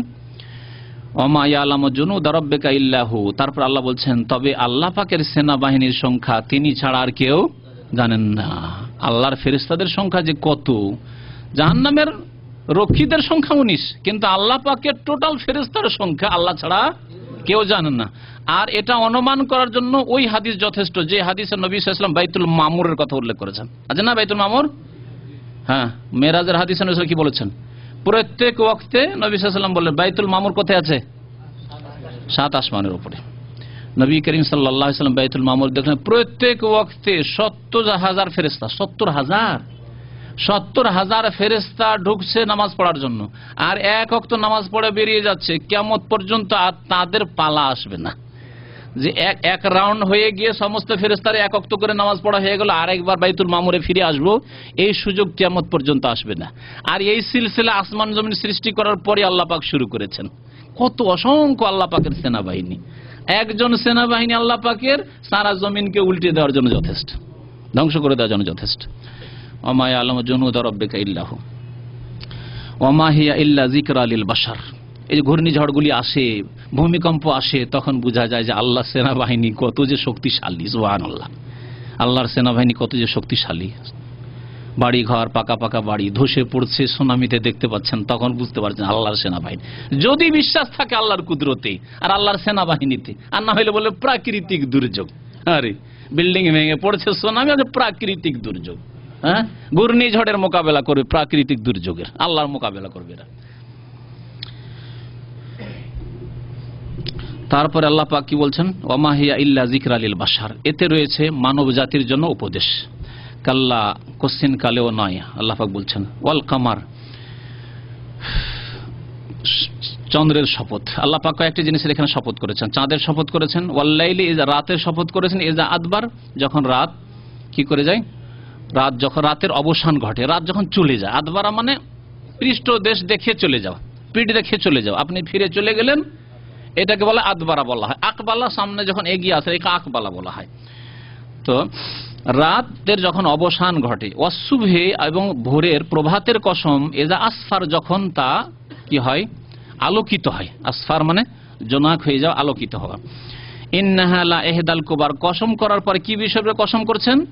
ইন্নাহা, এই জাহান্নাম হচ্ছে অনেকগুলি বড় বিষয়ের একটি বড় বিষয়, অনেক বড় বিষয় জাহান্নামের বিষয়টি।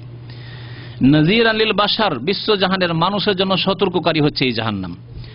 লিমান শাআ মিনকুম আন ইয়াতাকাদ্দামা আও ইয়াতাআখার, সুতরাং যে চায় তোমাদের মধ্যে থেকে আগে বাড়ুক, মানে নেক আমল করুক, ঈমান নিয়ে আসুক, ভালো কাজ করুক, আও ইয়াতাআখার অথবা পিছিয়ে চলে যাক, মানে পাপ করুক, আর পাপ করে পিছনে চলে যাক, পিছনে থেকে জাহান্নামে চলে যাক।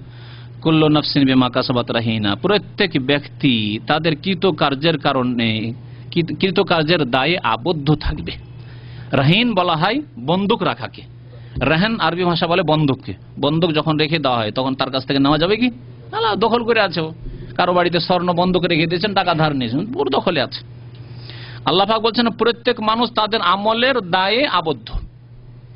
আমল যেমন করবে সে আমলের সাথে বাঁধা।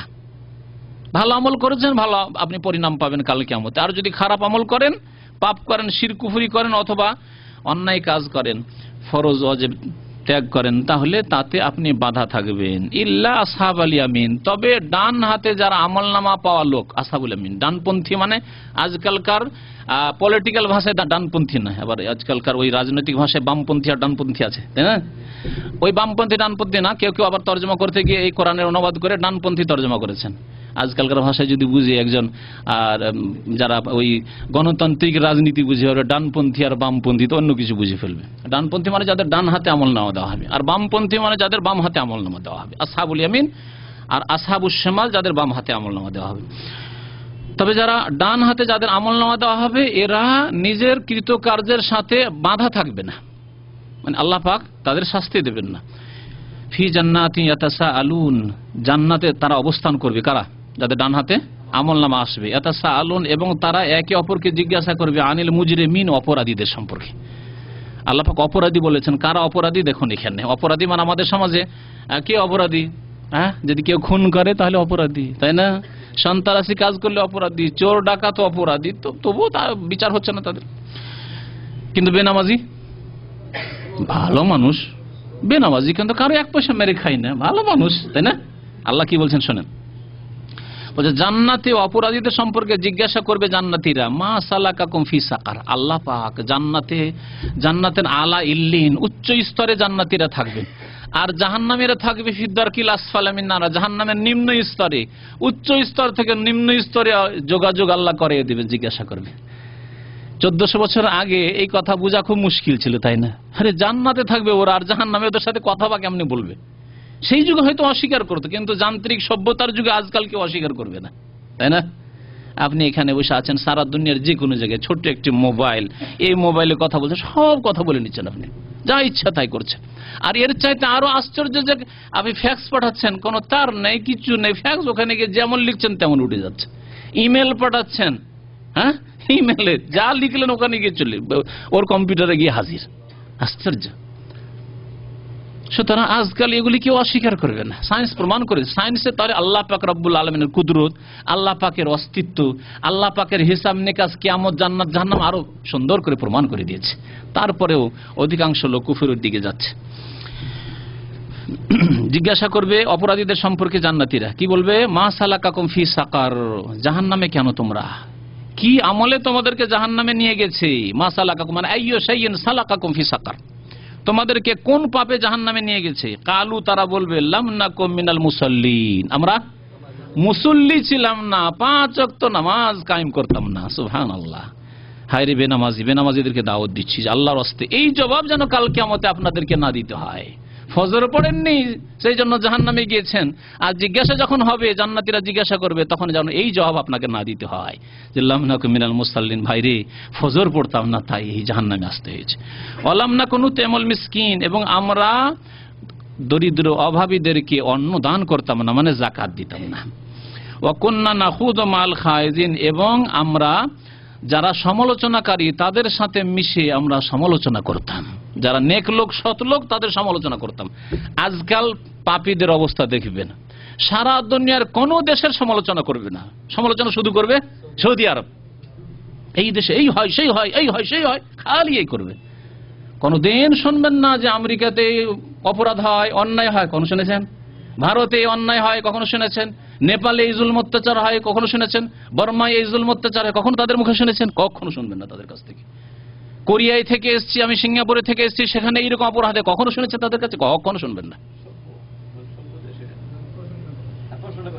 তেহরানের মতো এমন একটা রাজধানীতে একটি আহলে সুন্নতের মসজিদ নেই, কখনো শুনেছেন তাদের মুখে যে কোনোদিন বলবে এই কথা? কখনো বলবে না। কিন্তু এরা বাঁকা নজরে দেখে, বা কানা, দাজ্জাল কানার মতো এক নজরে দেখে, এইরকম করে দেখে। সৌদি আরবে থাকে 10 বছর 20 বছর থেকে যায়, আর এইভাবে দেখে। এইদিকে ভালো জিনিসগুলো আছে ওগুলো দেখে না, খালি এদিক দিয়ে দেখে, দাজ্জাল কানার মতো। কথা বুঝতে পেরেছেন? এর অবস্থা। সেই জন্য খারাপ যদি কফিল হয়, খারাপ লোক হয়, ওগুলো দেখে। আর ভালো আল্লাহওয়ালা লোক, নেক লোক আছে, এমন এমন নেক লোক আছে, আর এমন এখানে ইসলামিক আইনের বাস্তবায়নের কারণে শান্তি আছে, নিরাপত্তা আছে, সেগুলি কখনো উল্লেখ করে না। সে হাজার হাজার রিয়াল নিয়ে একা রাত্রে এখান থেকে বেরিয়ে মক্কা যায়, মদিনা যায়, রিয়াজ যায়, হাফরুল বাতেন যায়, একটুও ভয় লাগে না। ওকে ভালো করে জিজ্ঞাসা করেন তো, তুমি ঢাকা থেকে একটু চিটাগাং যাও তো দেখি রাত্রে একাই, যাও তো বাবা, একটু ঘুরে আসো তো। এয়ারপোর্টে নেমে একাই যাও তো বাড়ি, দেখি তোমার আত্মীয় স্বজন না আসে, যাও, কত নিরাপত্তা আছে দেখো একটু। কোনোদিন তো সমালোচনা করতে শোনা যায় না দেশের, কোনোদিন তো অন্য কোনো জায়গার সমালোচনা করো না। তো আল্লাহ পাক এই দাজ্জাল মার্কা লোকদেরকে যেন আল্লাহ পাক হিদায়াত করেন।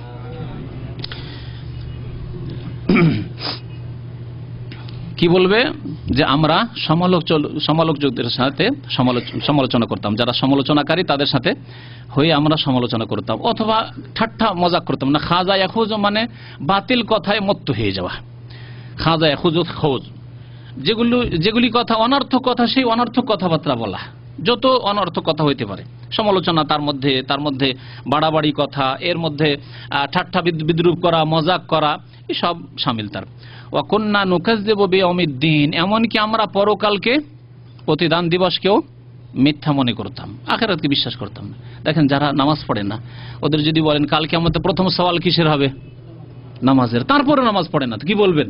আখিরাতে বিশ্বাস আছে? বিশ্বাস নেই, আসলে মিথ্যা বলছে যে আমার বিশ্বাস আছে আখিরাতে। প্রথম জিজ্ঞাসা নামাজ সম্পর্কে হবে, আর নামাজ পড়ে না, ওকে বলার পরেও নামাজ পড়ে না, আর বলছে আখিরাতে বিশ্বাস আছে। মৃত্যু, অবশ্যই সে মৃত্যু, কিন্তু কোনো সন্দেহ নেই। তার ইমানকে ঠিক করুক, সে ইমান নেই আসলে। ওয়া কুন্না নুকাজ্জিবু বিয়াউমিদ্দিন, এই জন্য বলি আমরা আখিরাতে আসলে বিশ্বাসী ছিলাম না।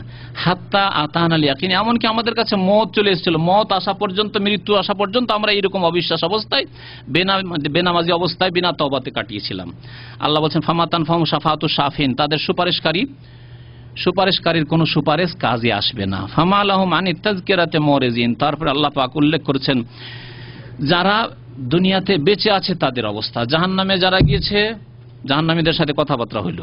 তারপরে দুনিয়াতে যারা বেঁচে আছে ওই জাহান্নামীদের অনুসারী পাপিষ্ঠ, তাদের সম্পর্কে আল্লাহ বলছেন ফামা লাহুম আনিত তাযকিরাতি মুরিজিন, তাদের কি হয়ে গেছে যে তারা উপদেশ থেকে বিমুখ হয়ে আছে। তাদেরকে উপদেশ দেওয়া হচ্ছে, নসিহত করা হচ্ছে, নামাজের গুরুত্বের কথা বলা হচ্ছে, তাওহীদের কথা বলা হচ্ছে, সুন্নতের নবীর তরিকার কথা বলা হচ্ছে, তারপরে কোনো বিমুখ, তারা মুখ ফিরিয়ে নিয়ে আছে। কান্নাহুম হুমরুন মুস্তানফিরা, কান্নাহুম হুমরুন মুস্তানফিরা, তাদের অবস্থা মনে হচ্ছে যে যেন তারা হোমর, হেমারের জমা, বহুবচন। আর মুস্তানফিরা মানে বিক্ষিপ্ত, পলাতক অবস্থায় যেগুলি, বা ভীত সন্ত্রস্ত, ভয়ভীত, আতঙ্কিত, এই অর্থগুলি করা হয়েছে। কান্নাহুম, তাদের অবস্থা মনে হচ্ছে যে তারা হচ্ছে কেমন হোমর। আবার আরবি ভাষায় হেমার বলা হয় দুই রকম হেমার। এক হেমার হচ্ছে গাধা, যে বাড়িতে, এই জন্য হাদিসে আছে আল হেমারুল আহলি, ঘরের গাধা। ঘরের গাধা যেগুলো বাড়িতে পোষে, এগুলো হচ্ছে ঘরের গাধা। আর আরবি ভাষায় আল হেমারুল ওয়াহশি, জঙ্গলি গাধা বলে নীলগাইকে, নীলগাইকে জঙ্গলি গাধা বলে। নীলগাই শিকারী পশু, মানে ও শিকার করে, যেমন হরিণ শিকারী পশু, খরগোশ শিকারী পশু। এই নীলগাইকে দেখতে পেলে বাঘ, সিংহ খুব দ্রুত ছুটে ধরার জন্য। আর যখন নীলগাইয়ের দিকে নীলগাই জানে প্রাণে যতদূর পালাতে পারে পালাবার চেষ্টা করে।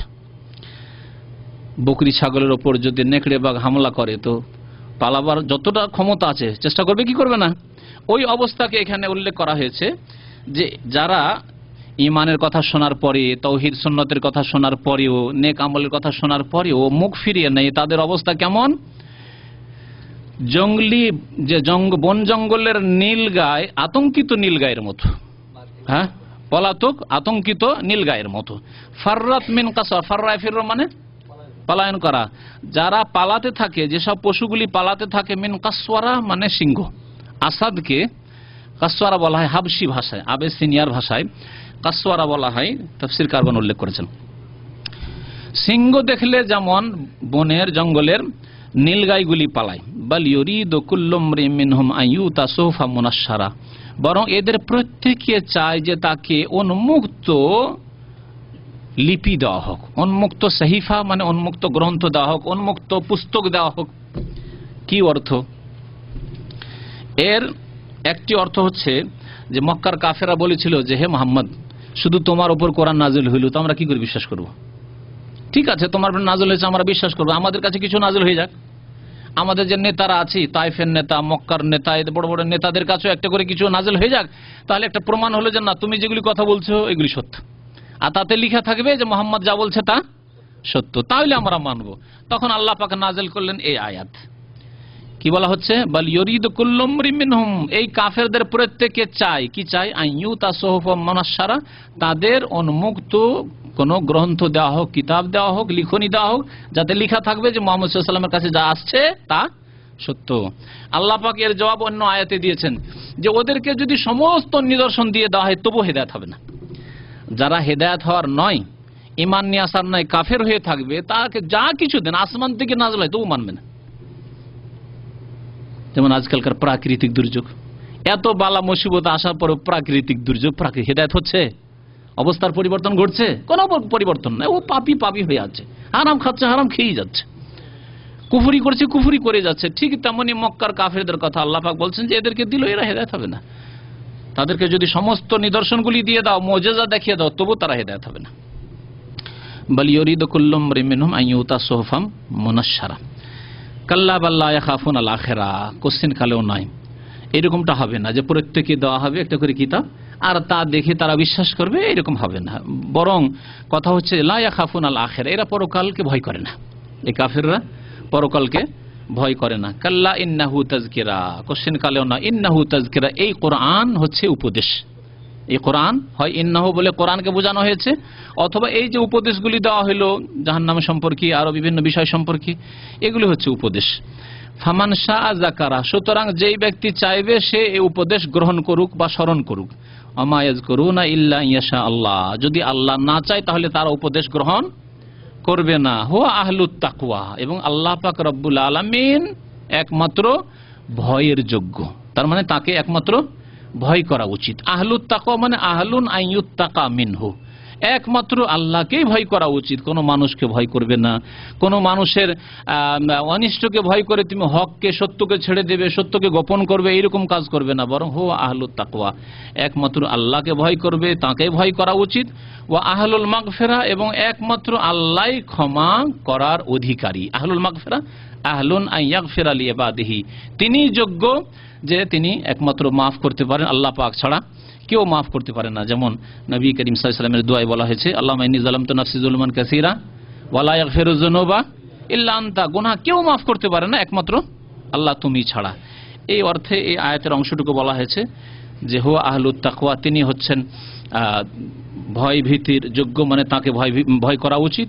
ওয়া আহলুল মাগফিরা, এবং তিনি মার্জনার যোগ্য, একমাত্র তিনি মার্জনার অধিকারী, তিনি একমাত্র মাফ করতে পারেন, মার্জনা করতে পারেন। এখানে আরেকটি বিষয় আছে, সময় প্রায় শেষের দিকে, সেটা হচ্ছে ওমা ইয়াযকুরুনা ইল্লা ইয়াশা, আল্লাহ চাইলেই তারা উপদেশ নেবে। তাই আল্লাহর চাওয়া আপন জায়গায় ঠিক আছে, এর আগে গত সপ্তাহেও তাফসীরে মনে হয় বলা হয়েছে এই বিষয়টি। আল্লাহর চাওয়া আপন জায়গায় ঠিক আছে, কিন্তু বান্দাকেও আল্লাহ পাক রব্বুল আলামিন স্বাধীনতা দিয়েছেন। আল্লাহর চাওয়ার আন্ডারেই বান্দার চাওয়া আছে, কিন্তু এর মানে এই নয় যে বান্দা মজবুর, বান্দা একবার অসহায়, বান্দার কোনো ক্ষমতা নেই, এমন নয়। বরং আমরা প্রত্যেকে অনুভব করছি যে আমাদের প্রত্যেকের স্বাধীনতা আছে, ক্ষমতা আছে। আমাদের ভালো কাজ করার যেমন শরীরে ক্ষমতা আছে, মন মেজাজে ক্ষমতা আছে, তেমনি খারাপ কাজের ক্ষমতা আছে। আল্লাহ পাক রব্বুল আলামিন খারাপ কাজ থেকে নিজেকে বাঁচিয়ে রাখতে বলেছেন এবং তার উপর আল্লাহ পুরস্কার রেখেছেন যদি বাঁচিয়ে রাখেন। আল্লাহ পাক সৎ কাজে ব্যয় করবেন, আপনার আমার মেহনতকে আমরা ব্যয় করব, আল্লাহ পাক এর জন্য ভালো পুরস্কার রেখেছেন এবং এর স্বাধীনতা আল্লাহ পাক দিয়েছেন। আল্লাহ পাক যেন বোঝার তৌফিক দান করেন এবং আমল করার তৌফিক দান করেন। আল্লাহ পাক আমাদের গুনাহ খাতা যেন মাফ করেন।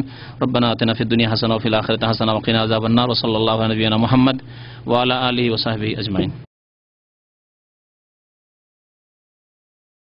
এক ভাই প্রশ্ন করেছেন যে তার স্ত্রী প্রথম কথা আমি ওই ভাইয়ের ঘটনা জানি যে তার বাড়িতে এক বিদাতি মোল্লাকে টিউশন পড়াইতে দিয়েছিলেন আসতে। এটা বড় ভুল করেছেন, যার ফলে এই ক্ষতিটা হয়েছে। কোনো বিদাতি মোল্লাকে আপনার বাড়িতে আপনার ছেলে মেয়ে পড়াইতে দিবেন আর তারপরে আপনি মনে করেছেন আপনার পরিবারকে ঠিক রাখবে, আপনার ছেলে মেয়েকে ঠিক রাখবে, ধ্বংস করে ফেলবে। ব্রেনে ও ঢুকিয়ে দিয়েছে, একটা একটা করে ঢুকিয়ে দিয়েছে যে তোমার স্বামী যেসব কথাবার্তা ক্যাসেট পাঠাচ্ছে এগুলি সব বেদিনী, এগুলি বিধর্মিতা, এগুলো ইসলাম বিরোধিতা, এগুলি হচ্ছে ওয়াহাবিদের কথা, ওরা হচ্ছে জাহান্নামী, ওরা হচ্ছে কাফের ইত্যাদি। এইসব এমন করে ঢুকিয়ে দিয়েছে যে ওই স্ত্রী গুমরাহ পথভ্রষ্ট হয়ে তার বিশ্বাস হয়ে গেছে যে আমার স্বামী যদি এরকম গুমরাহ হয়ে থাকে তার ধারণায়, আর ওর সাথে যদি আমি থাকি তো আমি যেন হিন্দু কাফের কাছে আছি। তারপরে না এই প্রতিক্রিয়া হয়েছে, তারপরে সে বলছে যে না তুমি হয় ফিরে আসো আর না হলে আমাকে বাদ দাও। সুতরাং আগে থেকে অন্যদের জন্য বলছি, যা হয়েছে হয়েছে, অন্যদের জন্য বলছি সতর্ক। আপনার বাড়িতে আপনার ছেলে মেয়ের কোরআনের তালিম আলিফ বা তা কায়দা পড়ার জন্য বিদাতি মোল্লাকে রাখবেন না। কোরআন সুন্নাহর অনুসারী আলেম পেলে রাখবেন, কোরআন সুন্নাহর মাদ্রাসা পড়া ছাত্র যদি পান তো রাখবেন, না হলে ওই বিদাতিদেরকে রাখবেন না।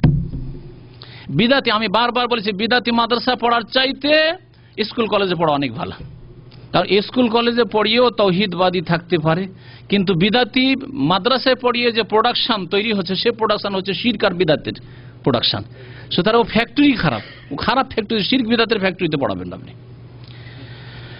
তারপরে আমি বলবো যে এই অবস্থা যে ঘটেছে এর জবাব হচ্ছে আবু বকর সিদ্দিক রাদিয়াল্লাহু তাআলা আনহুর জীবনী। নবী সাল্লাল্লাহু আলাইহি ওয়াসাল্লাম বলেছেন আমার সুন্নতকে আঁকড়ে ধরো, আমার খোলাফায়ে রাশিদিনের সুন্নতকে আঁকড়ে ধরো, আলাইকুম বিসুন্নতি ওয়া সুন্নাতিল খুলাফায়ে রাশিদিন আল মাহদিয়িন মিন বাদি। আবু বকর সিদ্দিক যখন ইসলাম কবুল করলেন তার স্ত্রী পরের স্ত্রী না, আসমা রাদিয়াল্লাহু তাআলা আনহা, আয়েশা রাদিয়াল্লাহু তাআলা আনহা উম্মে রুমান, তিনি মুসলিম ছিলেন, কিন্তু আসমা রাদিয়াল্লাহু তাআলা আনহার মা সে ইসলাম কবুল করেনি, কাফের অবস্থায়। নবী করিম সাল্লাল্লাহু আলাইহি ওয়াসাল্লামকে জিজ্ঞাসা করেন আবু বকর, ইয়া রাসূলুল্লাহ, সে তো ইসলাম কবুল করতে চায় না। সে ইসলাম কবুল করতে চায় না, লাহুল নাহিল্লুল্লাহ ওয়া লাহুম ইয়াহিল্লুনা লাহুম, তোমার জন্য হালাল নয় সে আর তুমি তার জন্য হালাল নাও। সুতরাং ফাফারাকাহা, তাকে সে ছেড়ে দিয়েছিল, তালাক দিয়ে দিয়েছিল। তা আমার জন্য, আপনার জন্য, আমাদের ওই ভাইয়ের জন্য আদর্শ আছে আবু বকর সিদ্দিক রাদিয়াল্লাহু তাআলা আনহুর জীবনে। তার চাইতে শ্রেষ্ঠ নাকি? তার পায়ের কাছে যেতে পারবো। আবু বকর সিদ্দিকের স্ত্রী ইসলাম কবুল করেনি, তাহলে আবু বকর সিদ্দিকের মধ্যে কি কোনো দুর্বলতা ছিল? হ্যাঁ, তার আখলাকে দুর্বলতা ছিল না, তার ইমানে দুর্বলতা ছিল না, তার আমলের দোষ ছিল না, তার কোনো পাপ ছিল যে সেই জন্য স্ত্রী ছুটে গেছে? না, আল্লাহ পাকের হিকমত, আল্লাহ পাক রব্বুল আলামিন তাই করেছেন। এ তো হিকমত আছে কিছু। আল্লাহ পাক রব্বুল আলামিন ওই বেদিন এবং ওই মুশরিক কবর পূজার স্ত্রীর চাইতে ভালো স্ত্রী আপনাকে দান করবেন, আপনাকে সান্ত্বনা দিচ্ছি, এবং ইনশাআল্লাহ তাআলা আল্লাহ পাক দান করবেন। জি হ্যাঁ, হাওড়ার এক হিন্দু মুসলিম ভাই, তার নাম ছিল, আগের নামটা ভুলে গেছি, মুখার্জি বংশের, মানে ব্রাহ্মণ বংশের। পরে আব্দুল আজিজ মুখার্জি, ওর এককালে খুব ওয়াজ করে বেড়াতো, আর তার ওয়াজের বিষয়বস্তু বেশি তো এলেম রাখতো না, শুধু বিষয়বস্তু ছিল কেমন করে ইসলাম গ্রহণ করলাম। তো ওই যে ইসলাম গ্রহণ করেছিল, ইসলাম গ্রহণ করার পরে তার স্ত্রী, ছেলে মেয়ে কেউ আসেনি, একা এসেছেন, একা এসে মুসলিম পরিবারে দিনদার মেয়ে বিয়ে করেছেন, ছেলে মেয়ে হয়েছে। তারপরে তো আল্লাহ পাক রব্বুল আলামিন আপনাকে ইনশাআল্লাহ তাআলা তার সাথে অনেক নেক স্ত্রী দেবে। হতে পারে ওর বিশ্বাস নেই যে ওই স্ত্রীর চরিত্র ঠিক আছে কিনা, আর চরিত্র ঠিক যদি থাকে আর ঈমান ঠিক না থাকে, কুফরি শিরক ঢুকে থাকে, কবর মাজার পূজা ঢুকে থাকে, তাহলে ওর চাইতে বড় অপরাধী, জিনাকারিনীর চাইতে বড় অপরাধী হচ্ছে মুশরিক মহিলা। সুতরাং মুশরিক মহিলাকে আপনার জন্য রাখা জায়েজ না। আলহামদুলিল্লাহ বলেন এবং ভালো স্ত্রী খুঁজে নেন। বেশ কিছু প্রশ্ন আসছে যাদের সংশয় যে পাপ করার পর বিশেষ করে জিনা, যদি তারা তওবা করে তাহলে তাদের তওবার কি হবে, আল্লাহ মাফ করবে? আল্লাহ পাক রব্বুল আলামিন, ভাই জিজ্ঞাসা করছেন যে অনেক ভাইদের দ্বারা অন্যায় কাজ হয়েছে, হয়তো জিনাও হয়েছে বা অন্য কোনো গুনাহ হয়েছে, এখন চিন্তায় আছেন যে কেমন করে মাফ হবে। আল্লাহ পাক এক্ষেত্রে বলেছেন, কুল ইয়া ইবাদিয়াল্লাযিনা আসরাফু আলা আনফুসিহিম লা তাকনাতু মির রাহমাতিল্লাহ ইন্নাল্লাহা ইয়াগফিরুয যুনুবা জামিআ।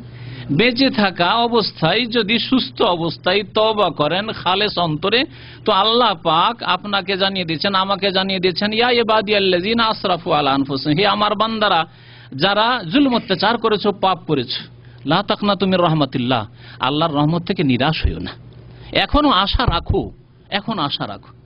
এক্ষুনি তো বললাম যে আপনার জেনা বা মদ খাওয়া বা চুরি করার পাপের চাইতে বড় পাপ কবরে সিজদা করা, মাজারে সিজদা করা, যা অনেক মুসলিম করেছে তারপরে তওবা করেছে। এখানে এক ভাই ছিলেন গোপালগঞ্জের জিন্দা পীরকে অন্ধকারে গিয়ে সিজদা করত, মুখতার ভাই নাম সহ বলছি, এখনো বাংলাদেশ থেকে টেলিফোন করে মাসলা জিজ্ঞেস করেন। একটি বক্তব্য মঙ্গলবারে সিহাত থেকে এক ভাই ওকে ডেকে নিয়েছেন যে অনেক কিছুই করলেন আপনি, একবার আসেন ইসলামিক সেন্টার, আজকে থেকে 10 বছর আগে 11 বছর আগের ঘটনা। এক বক্তব্য আসার পর বলছেন যে এখানে হক আছে, তারপর আল্লাহ পাক ওকে নাজাত দিয়েছে। জিন্দা পীরকে অন্ধকারে আন্ডারগ্রাউন্ডে গিয়ে অন্ধকারে রাত্রি সিজদা করত, এবং সেই পীর ওয়াদা করেছিল যে তোমাকে বেলায়েত দেব, মানে তোমাকে আল্লাহ পর্যন্ত পৌঁছিয়ে দেব। আল্লাহ পর্যন্ত আলহামদুলিল্লাহ পৌঁছে গেছেন, তাওহীদের রাস্তা পেয়ে গেছেন, সুন্নতের রাস্তা পেয়ে গেছেন।